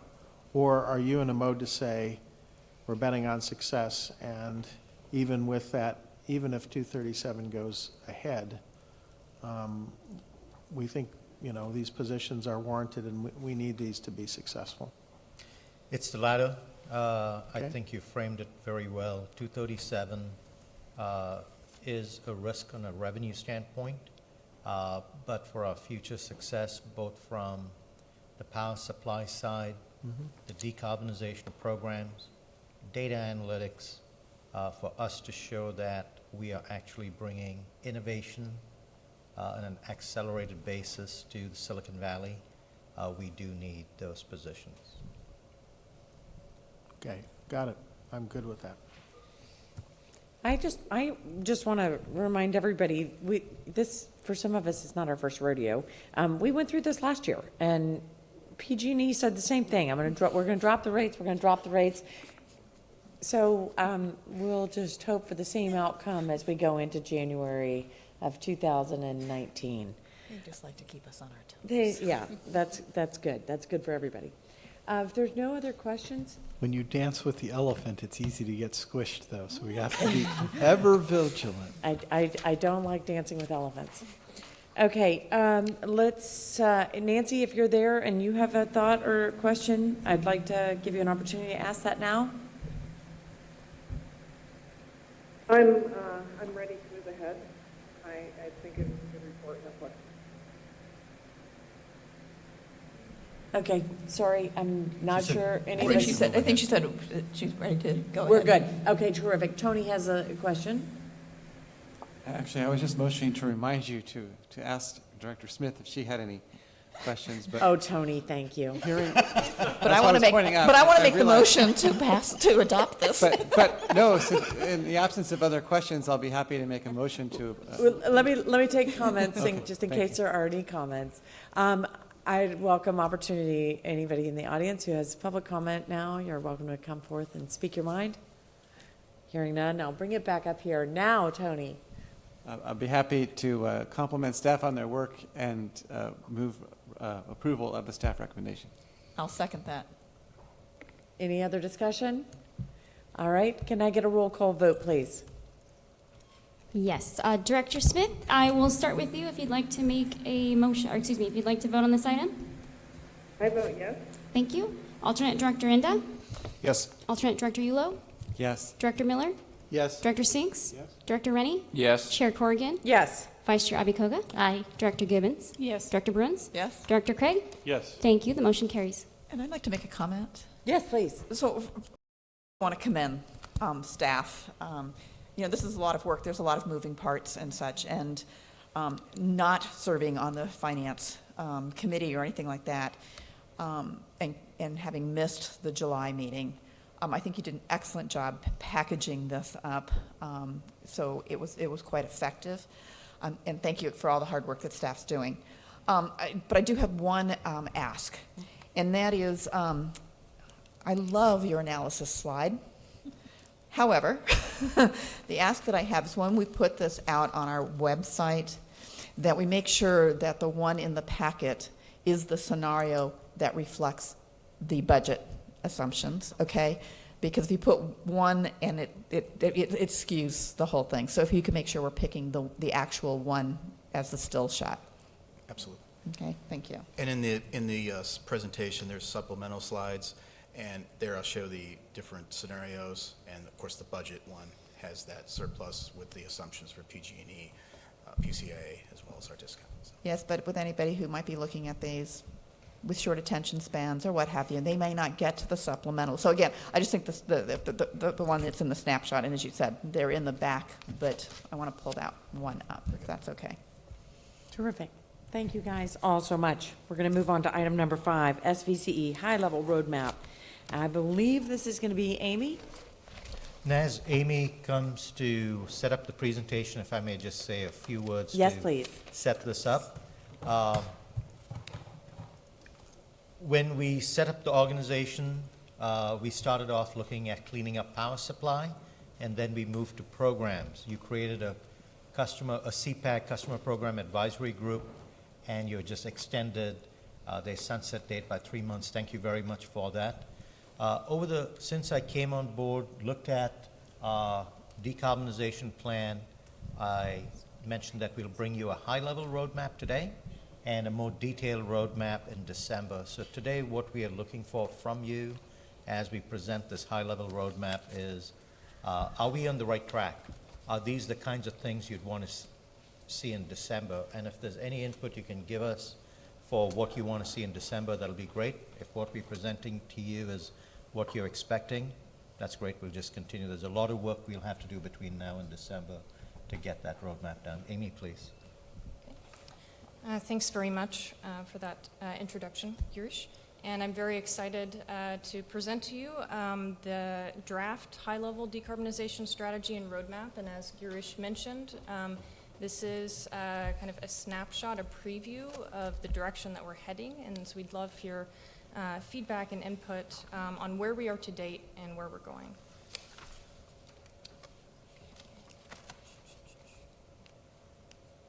Okay, so first we'll recap some things you've already seen before that you already know, SVCE's mission and the progress towards decarbonization to date.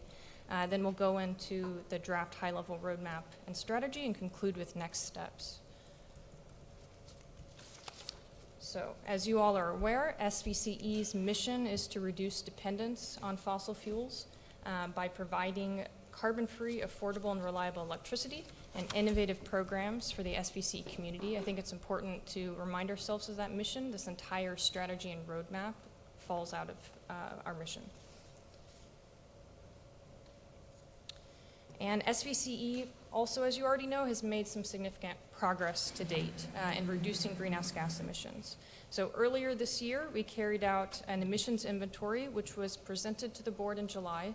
So it was a couple months ago. So as that inventory covers 2015 calendar year, which is before SVCE was launched, and that's our baseline year. In addition to 2017, which was the first calendar year, full calendar year that SVCE had been in existence. And so when we speak about SVCE emissions, in this slide deck, we are referring to, first of all energy-related emissions. So not just electricity, but emissions from other energy, natural gas, and transportation. And there are also emissions from all of our customers. And so that includes our direct access customers and also those customers who have opted out of SVCE. And so these really are community-wide energy-related emissions. So from the pie chart, you can see the three main categories are that electricity, transportation, and natural gas, and those contributions are shown in different shades of green, blue, and yellow, respectively. So between 2015, before SVCE launched, and 2017, just by SVCE's existence, providing carbon-free electricity, we've reduced emissions by 14%. Please note that, as you know, Milpitas was enrolled within the 2017 calendar year. So in this next inventory in 2018, it will reflect a full year of enrollment of Milpitas, and therefore the emissions reductions will be closer to 20%. And I think a nice way to visualize this is through a waterfall chart. And so on the vertical axis, you have metric tons of emissions. And on the very left, you'll see our 2015 inventory. On the very right is a 2017 inventory. And in between, all of the red bars show the various contributors to emissions that have actually increased emissions, such as there have been increases in therms per household, there's been growth in employment, hotter summers, et cetera. But then you see all of the steps down, the green bars that follow that show how emissions have decreased. And the big drop is in the electricity fuel mix. And the vast majority of that big drop is from you. So in addition to powering our community with clean electricity and carrying out the emissions inventory, we have done a few other things that have already launched. For instance, a peak day pricing program for our C&I customers. We released an RFP for community engagement grants and are in the process of evaluating those proposals. And we also secured a sizable grant from the Air District to fund heat pump water heater retrofits. But of course, we have a lot of progress yet to make to support our member agencies in meeting science-based emissions reductions targets, which of course is the subject of this presentation. So in addition to the progress shown on the prior slides, just echoing what Girish had mentioned in his comments and what you already know, so we do have a number of key advisory groups. These are the kind of three key ones. And we've been carrying out an extensive stakeholder engagement process over really the last year or so, and they've been working very hard, providing recommendations and feedback to staff on programmatic development. And so the first and foremost is the Customer Program Advisory Group, which was launched at the beginning of the year, made up of representatives from each of the member jurisdictions, and they're providing feedback specifically on residential programs. Second, we also have the member agency working group comprised of staff representatives from the member agencies that have roles in sustainability, communications, and general administration that convey the priorities of member agencies to guide programmatic development. And of course, our large commercial customers, which make up, as we saw in the last presentation, the majority of our load. And they have their own focus areas and priorities. And so I've included on this slide some summarized priority areas identified by each of these groups. But this is really just one part of their contributions. As I mentioned, they've been meeting monthly for a number of months now, and their fingerprints are really all over this draft strategy and roadmap. And so I'll try to highlight throughout the presentation where their feedback has been instrumental. And in addition to those key advisory groups, the stakeholder landscape is really quite full. Here, I'm showing Silicon Valley Clean Energy customer, staff, committees, board, our member communities, and then surrounding it, academic agencies, national environmental advocacy, our local grassroots advocacy organizations, federal, state, regional governments, regulatory entities, our CCEA peers, PG&E and the local munis. And then I also included a second one of more of the private sector partners, manufacturers, practitioners, entrepreneurs, innovators, financiers, et cetera. And we've been in ongoing conversations and are already collaborating with multiple entities listed on these two slides. For this slide in particular, the more private sector focused stakeholders, we don't have a monthly meeting with these folks. Like we do with the MOG and the CPAG. These stakeholders have to be engaged in different ways. And so the way in which we're doing that is through this organized, facilitated workshop that's taking place next week.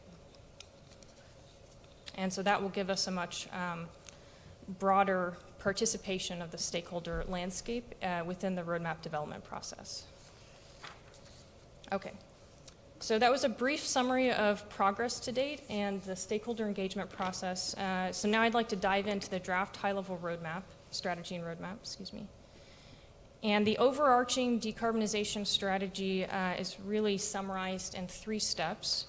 Procure and maintain a carbon-free power supply, electrify everything, and promote energy efficiency and grid integration. And so this strategy really is the consensus of the scientific community, resulting from a multitude of studies looking at how to achieve deep decarbonization. So these 3 steps are not unique. However, we like to think of it in terms of the Venn diagram on the right, which I'll walk through. So first, with power supply, carbon-free electricity really is the cornerstone of a decarbonized economy, and it's our core product. So to successfully achieve deep decarbonization, we must ensure that our power supply remains sustainable, affordable, and carbon-free. And we also need to provide innovative rate products to better serve customers and support the grid, given the larger transitions that are happening within the grid, specifically integrating higher penetrations of renewables. For mobility, transportation is our biggest category of emissions, and tackling transportation really is crucial for meeting emissions reductions targets. So for SVCE, what this means is to electrify transportation, including both passenger and commercial vehicles, and then also to work on supporting the development of electric vehicle charging infrastructure. Then for the built environment, this is a second largest kind of component of emissions, and decarbonizing buildings successfully involves fuel switching. So it involves switching appliances that run on natural gas to efficient electric technologies, heat pump technologies that use our carbon-free electricity. And then fourth and finally, to successfully decarbonize, you also have to continue to pursue energy efficiency, and ensure all of these new electrified loads are connected and grid interactive and enhance demand-side flexibility. And that's needed to support the grid and really tackle the duck curve, in addition to minimizing potential distribution system impacts and their associated costs. Okay, so that's kind of the overarching strategy. And so I wanted to take a look again at SVCE's emissions. And so this chart shows emissions by year. The vertical axis is, again, metric tons. On the very left, so those are the results from our emissions inventories, the 2015 and 2017 years that we saw before. On the right is a draft forecast, and this is largely provided at this point for illustrative purposes. So we're in the process of carrying out the analysis, so the height of these bars are going to change. We don't know exactly what what our business as usual is until completing that analysis, which is taking place now. But if we take the current bars that exist, here I've overlaid a couple diamonds. So as you know, in our strategic plan, we do have an emissions reductions target already, and that is a 2021 target to reduce emissions 30% below 2015 levels. And so the very first orange diamond on at the 2021 year reflects that target.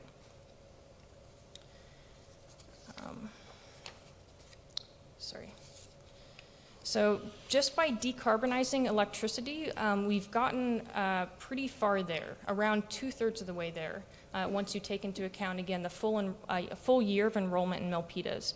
However, it's really important to keep in mind that decarbonizing electricity is a low-hanging fruit. It's significantly harder to decarbonize buildings and transportation. And so although we've come a long way, and we should celebrate that, we do need to be prepared really to roll up our sleeves because the challenge really is yet to come. And in addition to the 2021 goal, I've also included there California's 2030 goal, which is a statewide goal to reduce emissions 40% below 1990 levels. Some of you may be familiar. This one is scaled using SVCE's 2015 emissions inventory.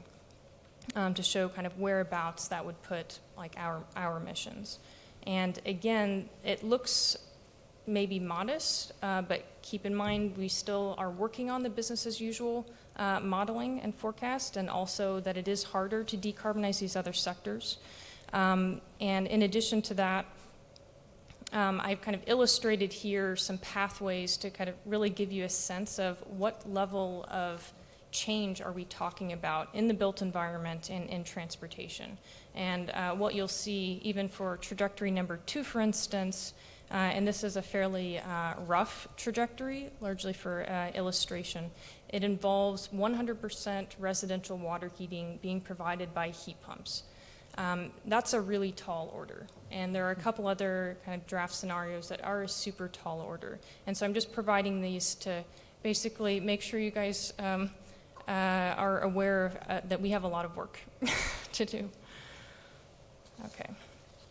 All right, so there are multiple climate targets that relate to SVCE, including the ones that I showed on the prior graph. But in addition to that, many of your cities, have your own climate action plans and your own targets. In addition to there being international targets such as the Paris Climate Agreement.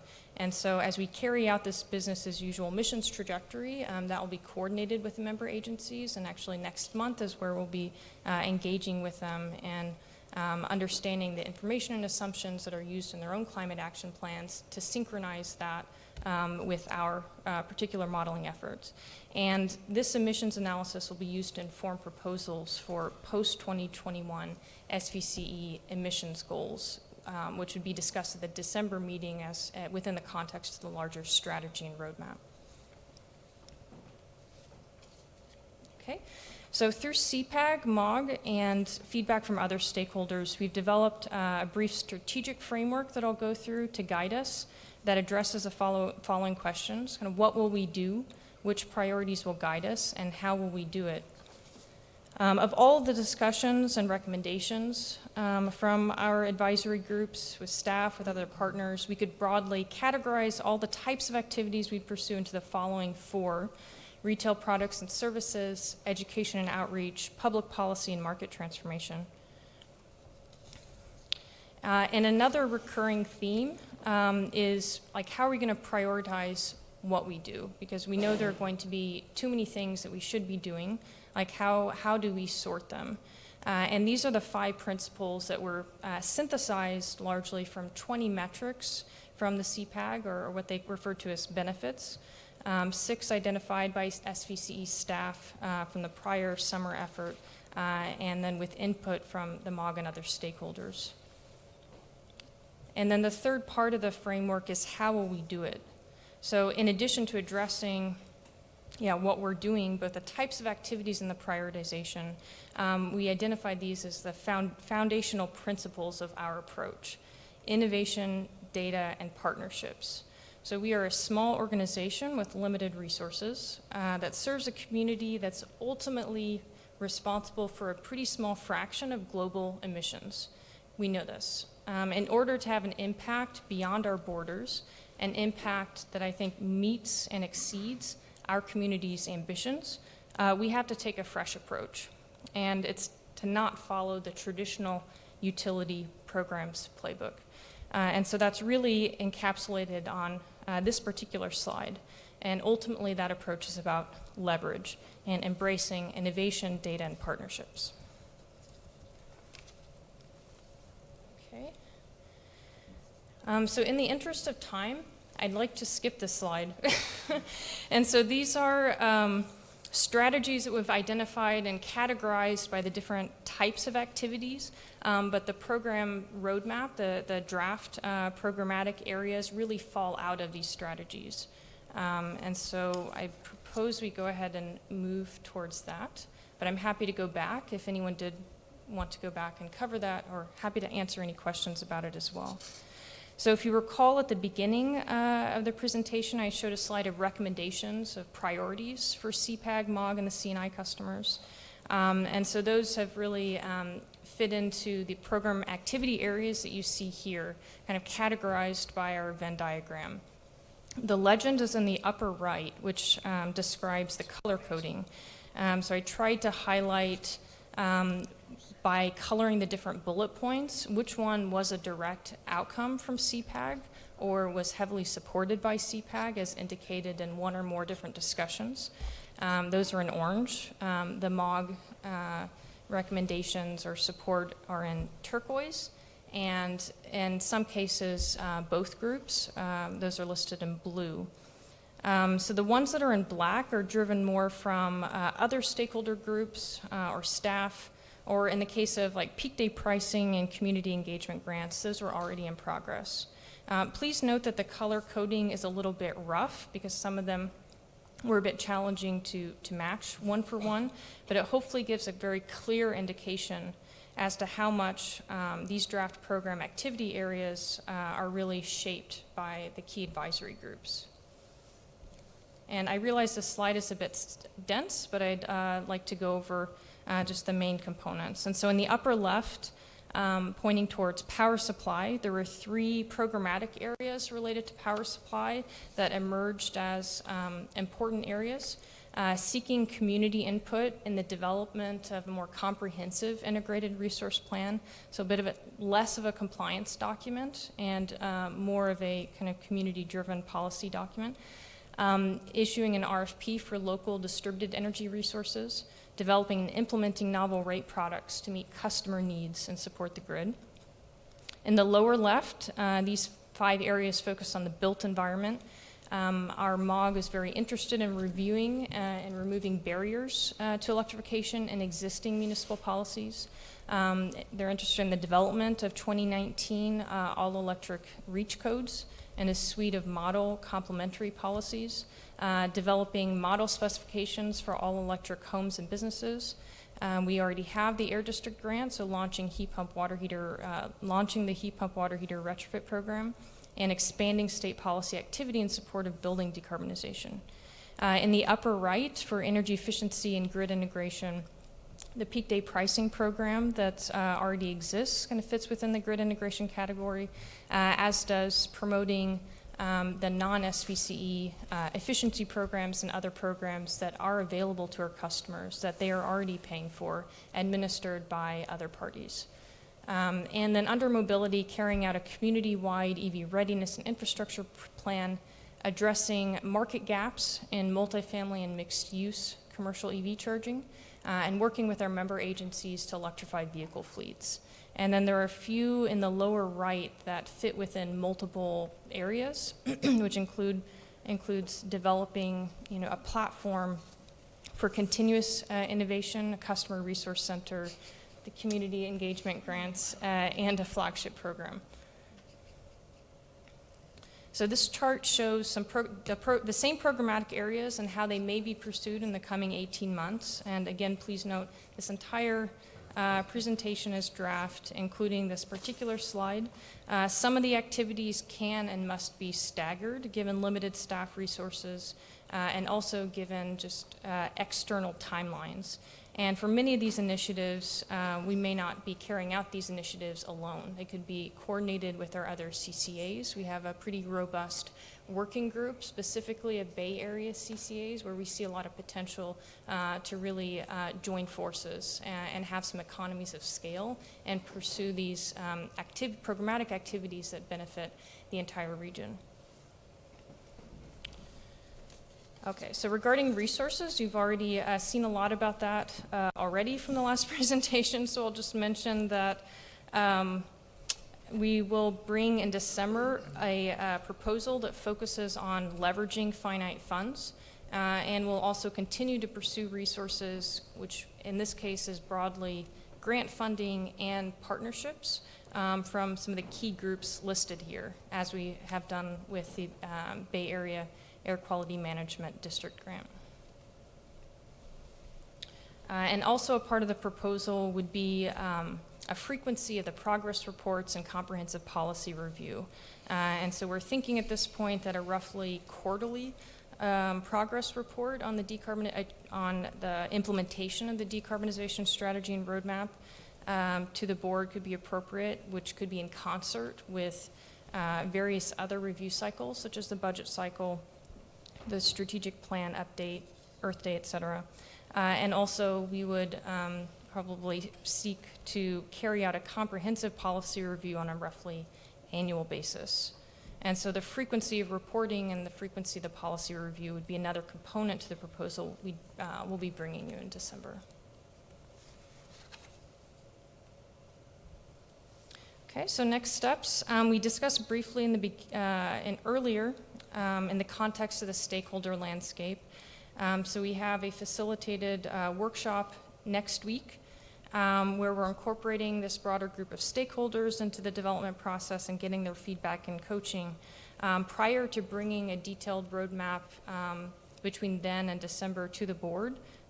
We may be making a stop at the executive committee for some interim feedback. But currently the timeline is to bring to you the detailed strategy and roadmap in December. And that will incorporate the following. So first, the completed emissions trajectory analysis, proposals, and also alternatives for post-2021 emissions reductions targets, the 18-month and 3-year roadmap of the program's portfolio, resources for executing on that roadmap, progress reports and policy review frequency. In addition to that, we think that a communications toolkit could be particularly helpful in helping you all and helping us communicate what the strategy means to the community, to other policymakers at the state level, et cetera. So that would be another component of it. Okay, so thank you very much for your attention, especially given the time. And I look forward to answering any questions you have and listening to the feedback you have, in addition to the comments from the community, of course, as well. Thank you so much, Amy. And this is your first report to the board, isn't it? Yes. Yeah, fantastic, outstanding. So I'm going to bring it up here for questions, comments, all at once. to give her any feedback or thoughts and share your thinking on this topic. Rod, go first, please. Yeah, I wonder if we could turn to slide 28 and look at the program activity areas. One of the things, having sat on the Air District Board for almost 4 years, I know well, is uptake rates with individual owners of homes, right? It can be problematic, and the overhead in administering those programs can be a challenge. So I wonder if you might comment on what could be done here, given current circumstances. We have in Silicon Valley a boom. There's a lot of Class A office space being developed right now. It seems like hitting some of the big projects we have. There's housing and big, mixed use projects going on. Hitting these things as they're being engineered and architected, if we could provide even a small incentive to take a building that is plumbed both for gas, or a big project that's plumbed both for gas and electric, and electrify it, it seems like we might really be able to do something on bending down the curve. And I wonder, I don't see that specifically as an option here, but I wondered if staff has been considering that and would like to comment. Excuse me. So the answer is yes. We definitely have considered that and are pursuing it. And I apologize that it's not listed here. And I apologize to Dawn that it's not listed here. Okay. It is a key priority. It was also listed in the prior slide under kind of recommendations from C&I customers. And so, yeah, I mean, everything that you said is certainly in the front of staff's mind as far as the slow turnover rate of existing buildings and getting in the design and architecture phase. And so I think both technical assistance for all electric building construction. In some cases, you can electrify not just at a building level, but at a district level. That's under discussion, in addition to, as you're saying, kind of more design incentives. And so both of those are on the table. If I may just add to that, as much as we've tried to work as fast as we can, take a deliberate approach on developing a roadmap, I think if there are opportunities that present itself to us in terms of large developments, for example, the Cupertino Valco development, for example, or other developments that you may bring to our attention, we'd want to jump on that. And I think I have some authority to do some design grants under the authority you've delegated to me. We would jump on that right away, and also bring to you, if it's over my authority, bring it to you for consideration. Because the example you gave, for example, if you're plumbing for natural gas, that's going to be with us for the next 50 to 100 years. Yeah. And so we want to take advantage of these opportunities as early as we can in this process. So in other words, it may not take a huge financial incentive for us to just provide a grant that would get some experts in that really know the score and know how to do green buildings efficiently. More greener buildings, electric buildings efficiently, right? Yeah, I think we need to be very opportunistic, yeah, and take advantage of this. And so providing design grants, design assistance with experts who can actually guide developers and architects to adopt electric technology into their plans, I think that's the kind of thing we need to be looking at. Obviously, very programmatically and setting aside budget as part of our plan, but in this next few months, if there are opportunities that come up, I think we have the ability to jump on it right away. I support that. I think the idea of demonstrating to the state that in addition to all the great things we're doing on power supply and in creating new power supply, that we're actually changing ground conditions here as we experience this boom, build a lot more housing that we know we need to build and so forth. Especially in these projects that are larger where we have a real opportunity.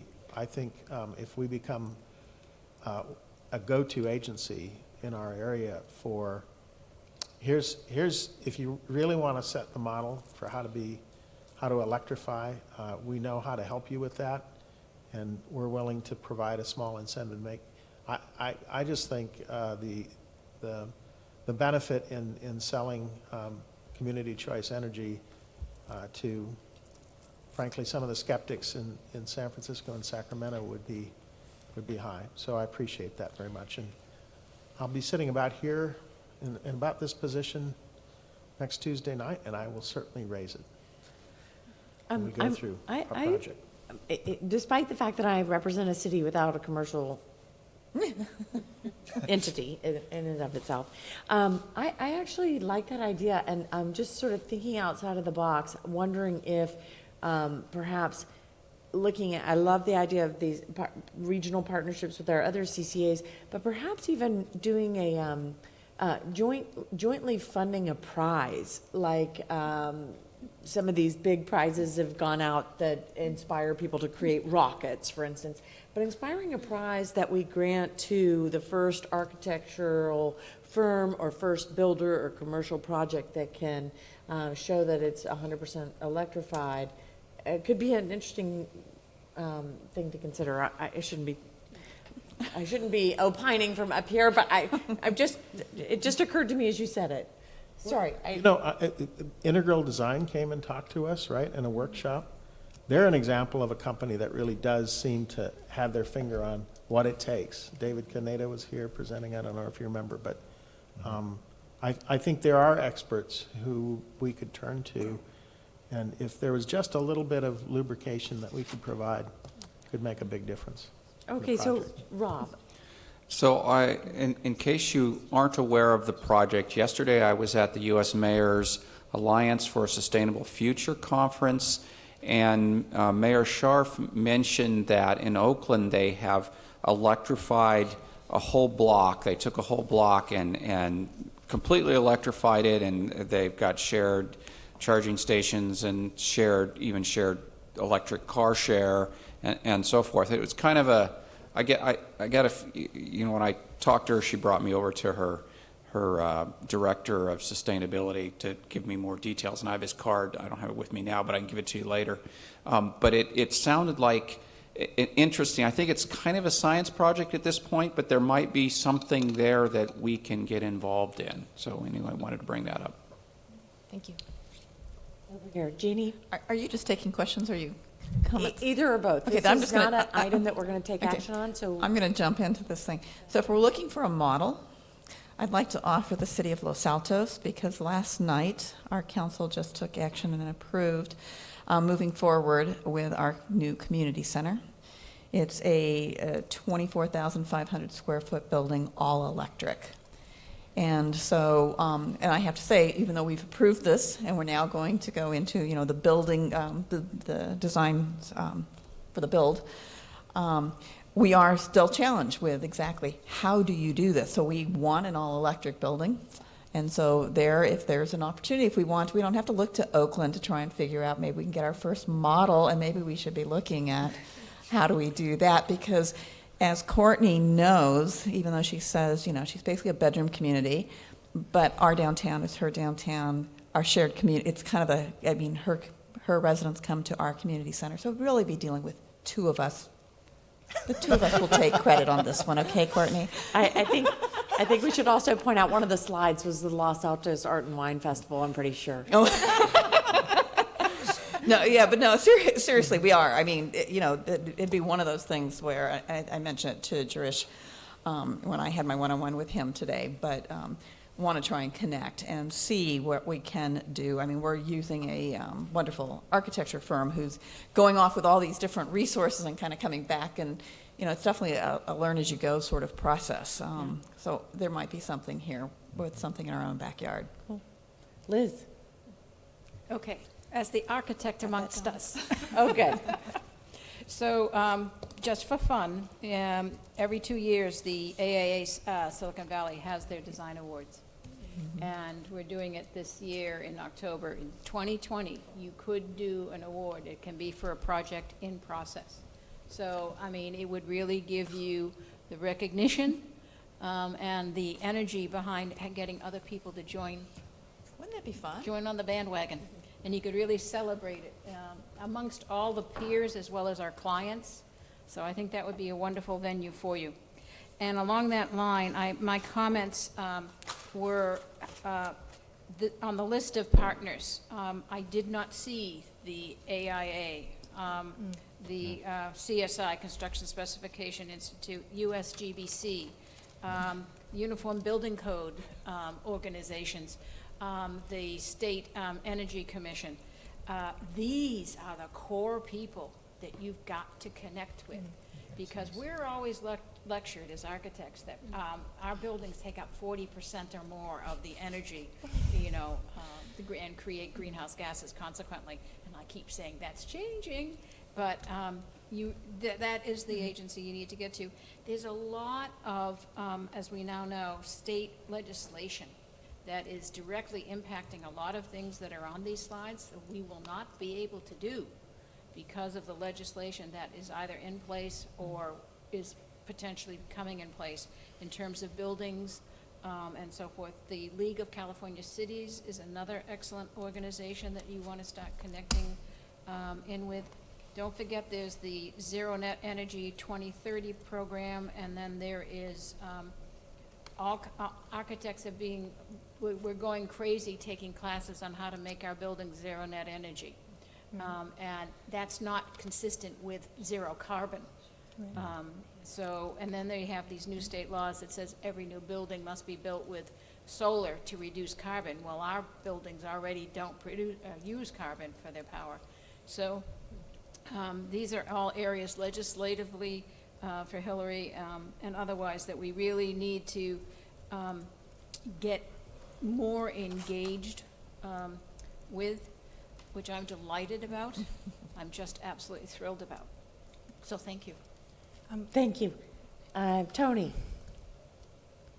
I just wanted to thank staff for the hard work they did on this this roadmap. I think it's terrific. The only thing I just would want to comment on is that I think we talk a lot about what the residents and what the business community should be doing. I really think we need to start looking inwards. I like the comments that were made by the others about the cities doing more work on their buildings. I think buildings are a huge opportunity for us as cities to set the example for what we want the business communities and the residents to look for. If we can build our infrastructure or modernize our infrastructure to be better, I think that sets the example for what the rest of the community should look like. I like what you have here for the fleet. I think that's the first step for a lot of cities, but I really think we're missing a huge opportunity, and we can really take advantage of setting the example of what we want our communities to look like. So great job with the roadmap so far, but I think we have a lot more work we can do about just getting ourselves as cities and organizations to step up to the plate and do what kind of model the example we want our cities and want our businesses to follow. Thank you. Thank you. If there's nobody else on the board who wants to make a comment, I do have one member of the public who'd like to speak. Tony, go ahead. Oh, and Nancy. Nancy, would you like to say anything? Yes, I do, actually. I wanted to ask staff, I think slide 10 and 11 are really impressive, and to the other board members' comments are incomplete. So there are a lot of partners here. So I wanted to know if, I guess, what is a partner? What do you envision in this? What would be a good partner for Silicon Valley Clean Energy? And this looks like it's quite complex. It's a changing landscape. There's a lot of players on it. So what is the thinking about as we go forward with the roadmap of defining, I guess, what are the criteria for a partnership? Okay, if I could repeat what I think I heard. So I believe Director Smith said that there are a number of partners here, a variety of different types of partners in addition to just the magnitude. And one question is, like, what does it mean to have a partnership with one of these entities? And, could it change depending on the type of entity? I believe that's I believe that's what I heard, but please correct me if I'm wrong. Yeah, I think it's a great question. Oops, did this go off? Is this on? Okay, sorry. So I think it really is dependent upon the type of agency. So let me give a few examples. So for the upper left-hand portion of this slide, research universities and national labs. And so, we happen to have a pretty good one in our backyard, and also Berkeley, University of California, Berkeley, and the national lab as well. And both of those national labs, in addition to the universities, have very core expertise when it comes to energy. And so one way in which we've already started engaging them is through student projects. And so we've met with a number of academics at each of the universities and the national labs, and are in the process of providing them with a variety of different projects that their master's students would be interested in pursuing, because they're actually real-world problems. Absent that, I mean, these professors will often, kind of make up their own own projects that are interesting, but aren't necessarily tied to a specific organizational need. And so there's just really this awesome potential for a mutually beneficial partnership through ongoing education, in addition to longer-term research partnerships. And so we want to have an impact, or if SVC wants to have an impact beyond our borders, I think one way to do that is to really help the academic community, help the research community push the boundaries of knowledge. And so through academic partnerships, either through CEC grants, or in some cases maybe Department of Energy grants or others, and maybe our role is just access to customer data, so they would analyze it and carry out whatever analyses that they have, under all of the conditions of making sure all the data remains private and confidential, et cetera, et cetera. Like, that could be one example of how we could support the academic community with also a pretty low staff burden on our part. I'm sorry, I can barely hear you. Oh, I'm sorry. I'm really struggling. I'm sorry, is this better? Yes. Okay. And speak right into it and don't move your head. Okay, will do. So where do you want me to start? Maybe I'll just recap very briefly. So one way, so the types of partnerships, they're going to be different depending on the types of agencies.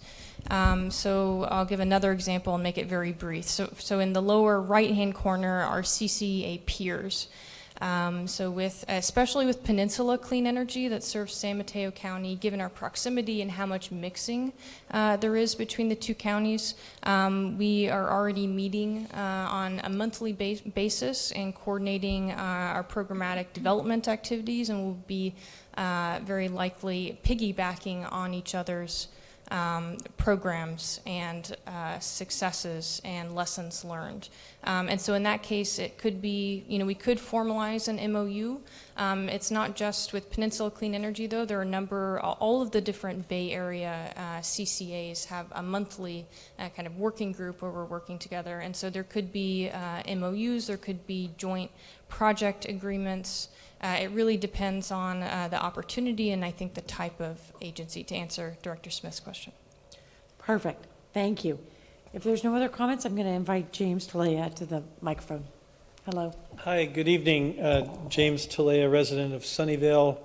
I'm also the chair of Carbon Free Silicon Valley, the one partner that doesn't have a logo, but we don't spend our time on logos. It is there. Oh, no logo, I see. Just words. In action. So I wanted to thank Amy and all staff and for all of you to be driving toward doing programs that can help on the next step needed is to use the clean energy to decarbonize. And I appreciate the extensive outreach that Amy and staff have been doing. It is one of the things she brought up in the report was how difficult and challenging it's going to be. It really is going to be that way, and we all just have to keep plugging away at it and doing everything we can as quickly and aggressively as we can. Similar to along the lines of some of the statements made before. We don't want to miss some opportunities that are coming up. I live in Sunnyvale, as I mentioned, the largest by load of the member agencies, and I'd like to ask staff and board assistance with our green building code update. I haven't had a chance to talk to Director Smith about this directly yet. I will, but as it's going to be hard, and we need to take advantage of every opportunity we can, but there's one of the momentum of regular, normal staff in cities and towns is going to be hard to change, and it's important that this agency start to really push into the operations and the planning and the policies of our member agencies. The Green Building Code update draft in Sunnyvale, which won't be up again for another 3 years, is business as usual. They don't even have anything in there about electrification. And they're pulling old items out. Now, the timing is a challenge because they're trying to do it before this entity is planning its programs, but there are things that staff and all of you may be able to do to help Director Smith and me try to get a good working draft moving forward in the right way in Sunnyvale for the Green Building Code update. Otherwise, we miss that opportunity. Thank you very much. That's perfect, right? 2 minutes, like on the nose, as if you practiced. I love it. Tony, please.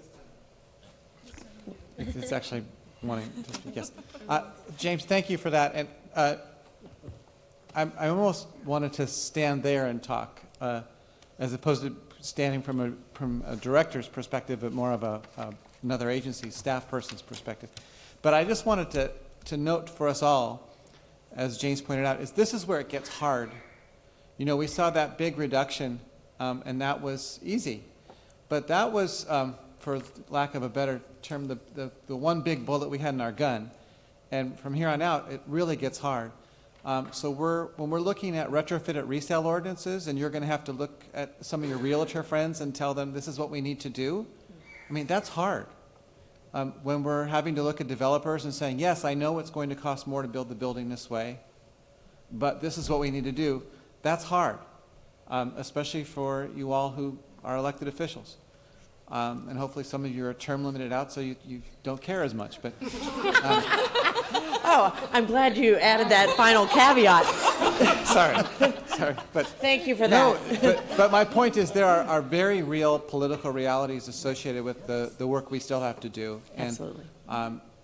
James, I want you to know that, and Steve can tell you this as well, that the Sunnyvale staff has very much indicated an interest in moving forward on ordinances. And perhaps you haven't seen it because it's not ready for public disclosure yet, but I know there is interest at a staff level.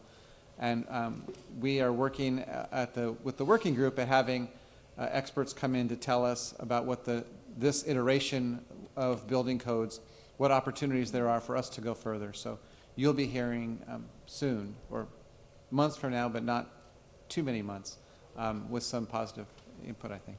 And I'm sorry, Amy, for doing some of your job, but I can't help myself. Amy, do you need anything else from this board tonight? Director Smith has a question that came in by email. Terrific. And so she said, I was really interested in partnerships with the commercial entity partners, the Teslas and the Nests. You state this like these relationships are in play, and I wanted to know more about what that means to staff. Sure. So if I could I'll comment briefly on that. Yes, and so the relationships in play at this point, the engagement of this part of the stakeholder landscape, the more private sector focused part of the stakeholder landscape, some of it's just surveying, where is the state of the technology? Like, where is the state of kind of innovation at this point in time, because it changes extremely rapidly. Just look at the changes within the energy sector, the cost of solar over the past 5 years. And so some of it's like simply meeting with them and understanding like what the costs are, what products they're offering, what services they're offering, et cetera. I would say that we're also in kind of more engaged conversations about really trying to figure out how we can, again, leverage. And so we happen to be at what many would describe as the epicenter of innovation. And there's a lot of money that's going towards picking the winners and losers of different products and services that we end up seeing eventually on the shelves. And we want to make sure that our community has a voice in those decisions that are being made and understands kind of the need space that we see for decarbonization. And we don't know what that looks like right now, but some of the other accelerators and incubators you see on this graph, for instance, we've been trying to scope that out. So I'll leave it at that. Perfect. Any other comments? I'm going to move on. Amy, thank you so much. It's really very well done, and we're so glad you're on board. Thank you. Welcome. I'd also like to commend my fellow board members up here for your thoughtful comments. I really appreciated being part of this discussion. It's great. Item number 6, the executive committee report. I'm going to make that report. We have not met since June. Our next meeting is September the 25th. I have nothing other than that to report. 25th. September the 25th. Sorry if I'm going too fast. The next report, item number 7, is the Finance and Administration Committee report. Burton. Okay, so we did meet twice. On July 23rd, the committee held a special meeting to discuss the benefits compensation that we talked about tonight. And on September the 4th, we met and recommended the contracts on the consent calendar, as well as providing feedback to the budget that we heard about tonight. And we also discussed amendments to the SVCE benefits package and organizational chart that were also presented on items 3 and 4 tonight. So thank you very much. Thank you very much. The next item, number 8, the Legislative Ad Hoc Committee. Rod, do you have any report? I do. So I'm not going to be redundant to what Hillary already discussed, but I will say we have a small and mighty Ad Hoc Committee. We last met on July 18th. We discussed all of these ongoing regulatory and legislative issues. We developed messaging around SB 237 and made plans to outreach to legislatures. So I think between late spring and this summer, we managed to get around to, either at the Capitol or here locally, the offices of Assembly Members Stone. And some of this was also, by the way, with our sister agency in Monterey Bay. Assembly Members Stone, Caballero, Berman, Calra, Lowe, and Shu, and Senators Hill, Wykowski, and Monning to urge opposition to SB 237. We did more than that. We also had a general conversation about reminding them about our value proposition and what we are doing to actually bring new resources online. The work we've done with the wind and the pending work we have with the solar and the promise of programs. So updates obviously have been sent to the full board, and we've asked for your advocacy, and I'll just add my thanks to those of you who have responded and to those of you who took the time to go to either Sacramento or show up at a district office for these folks. I will say of this list, to my knowledge, on 237, I had a conversation with Senator Wykowski. He was the one, I believe, who did support 237 in the end, and he said, frankly, he had a bill that was dear to him, and he had made a deal early on with the author, Hertzberg. But I was really pleased. I think every one of the other ones, Hillary's it true, supported us in saying no to 237. That's correct. Bell also said no, right? So that's the report. Thank you. Thank you very much. Are there any board member announcements or direction for future agenda items? Yes, Howard. It was really a question for Rod. You moved so fast. Are we all supposed to be writing letters to the governor about 237, or do we just consider it's water under the bridge? No. No. Right. At this point, Please clarify the words. Yes, write letters. Hold Yes. on, let's let, we would like letters now from cities, if possible, requesting veto. We have enough coming from you as from the SVC perspective. If you can request through your cities, and actually Hillary has either sent or will be sending tomorrow morning an email to your staff and copying you. We would like it on city letterhead if you can get that requesting veto. Do you have a draft, an actual draft of a letter? Yes, that A will be model letter? attached to the email. Okay. Yes. I think that the challenge is, if there's a veto to be had, I mean, he has to proactively sign the veto, and it has to be done before the end of September, so. Correct. Many of us are running out of time if we need to bring this through our councils, frankly. Yes, so this is a little bit of, it's whatever you could do. Yeah. And this is statewide. So, Any other board member announcements or direction for future agenda items? No? Okay, then any public comment here tonight on the items to be discussed in our closed session? Hearing none and seeing none, I'm going to convene this meeting to closed session. We will report back out at the end of the closed session for those of you who are interested. Otherwise, see the public later.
The full board met. There's nothing to report out. And now with that, and seeing no public comment in addition, I'm going to close the meeting. Adjourned.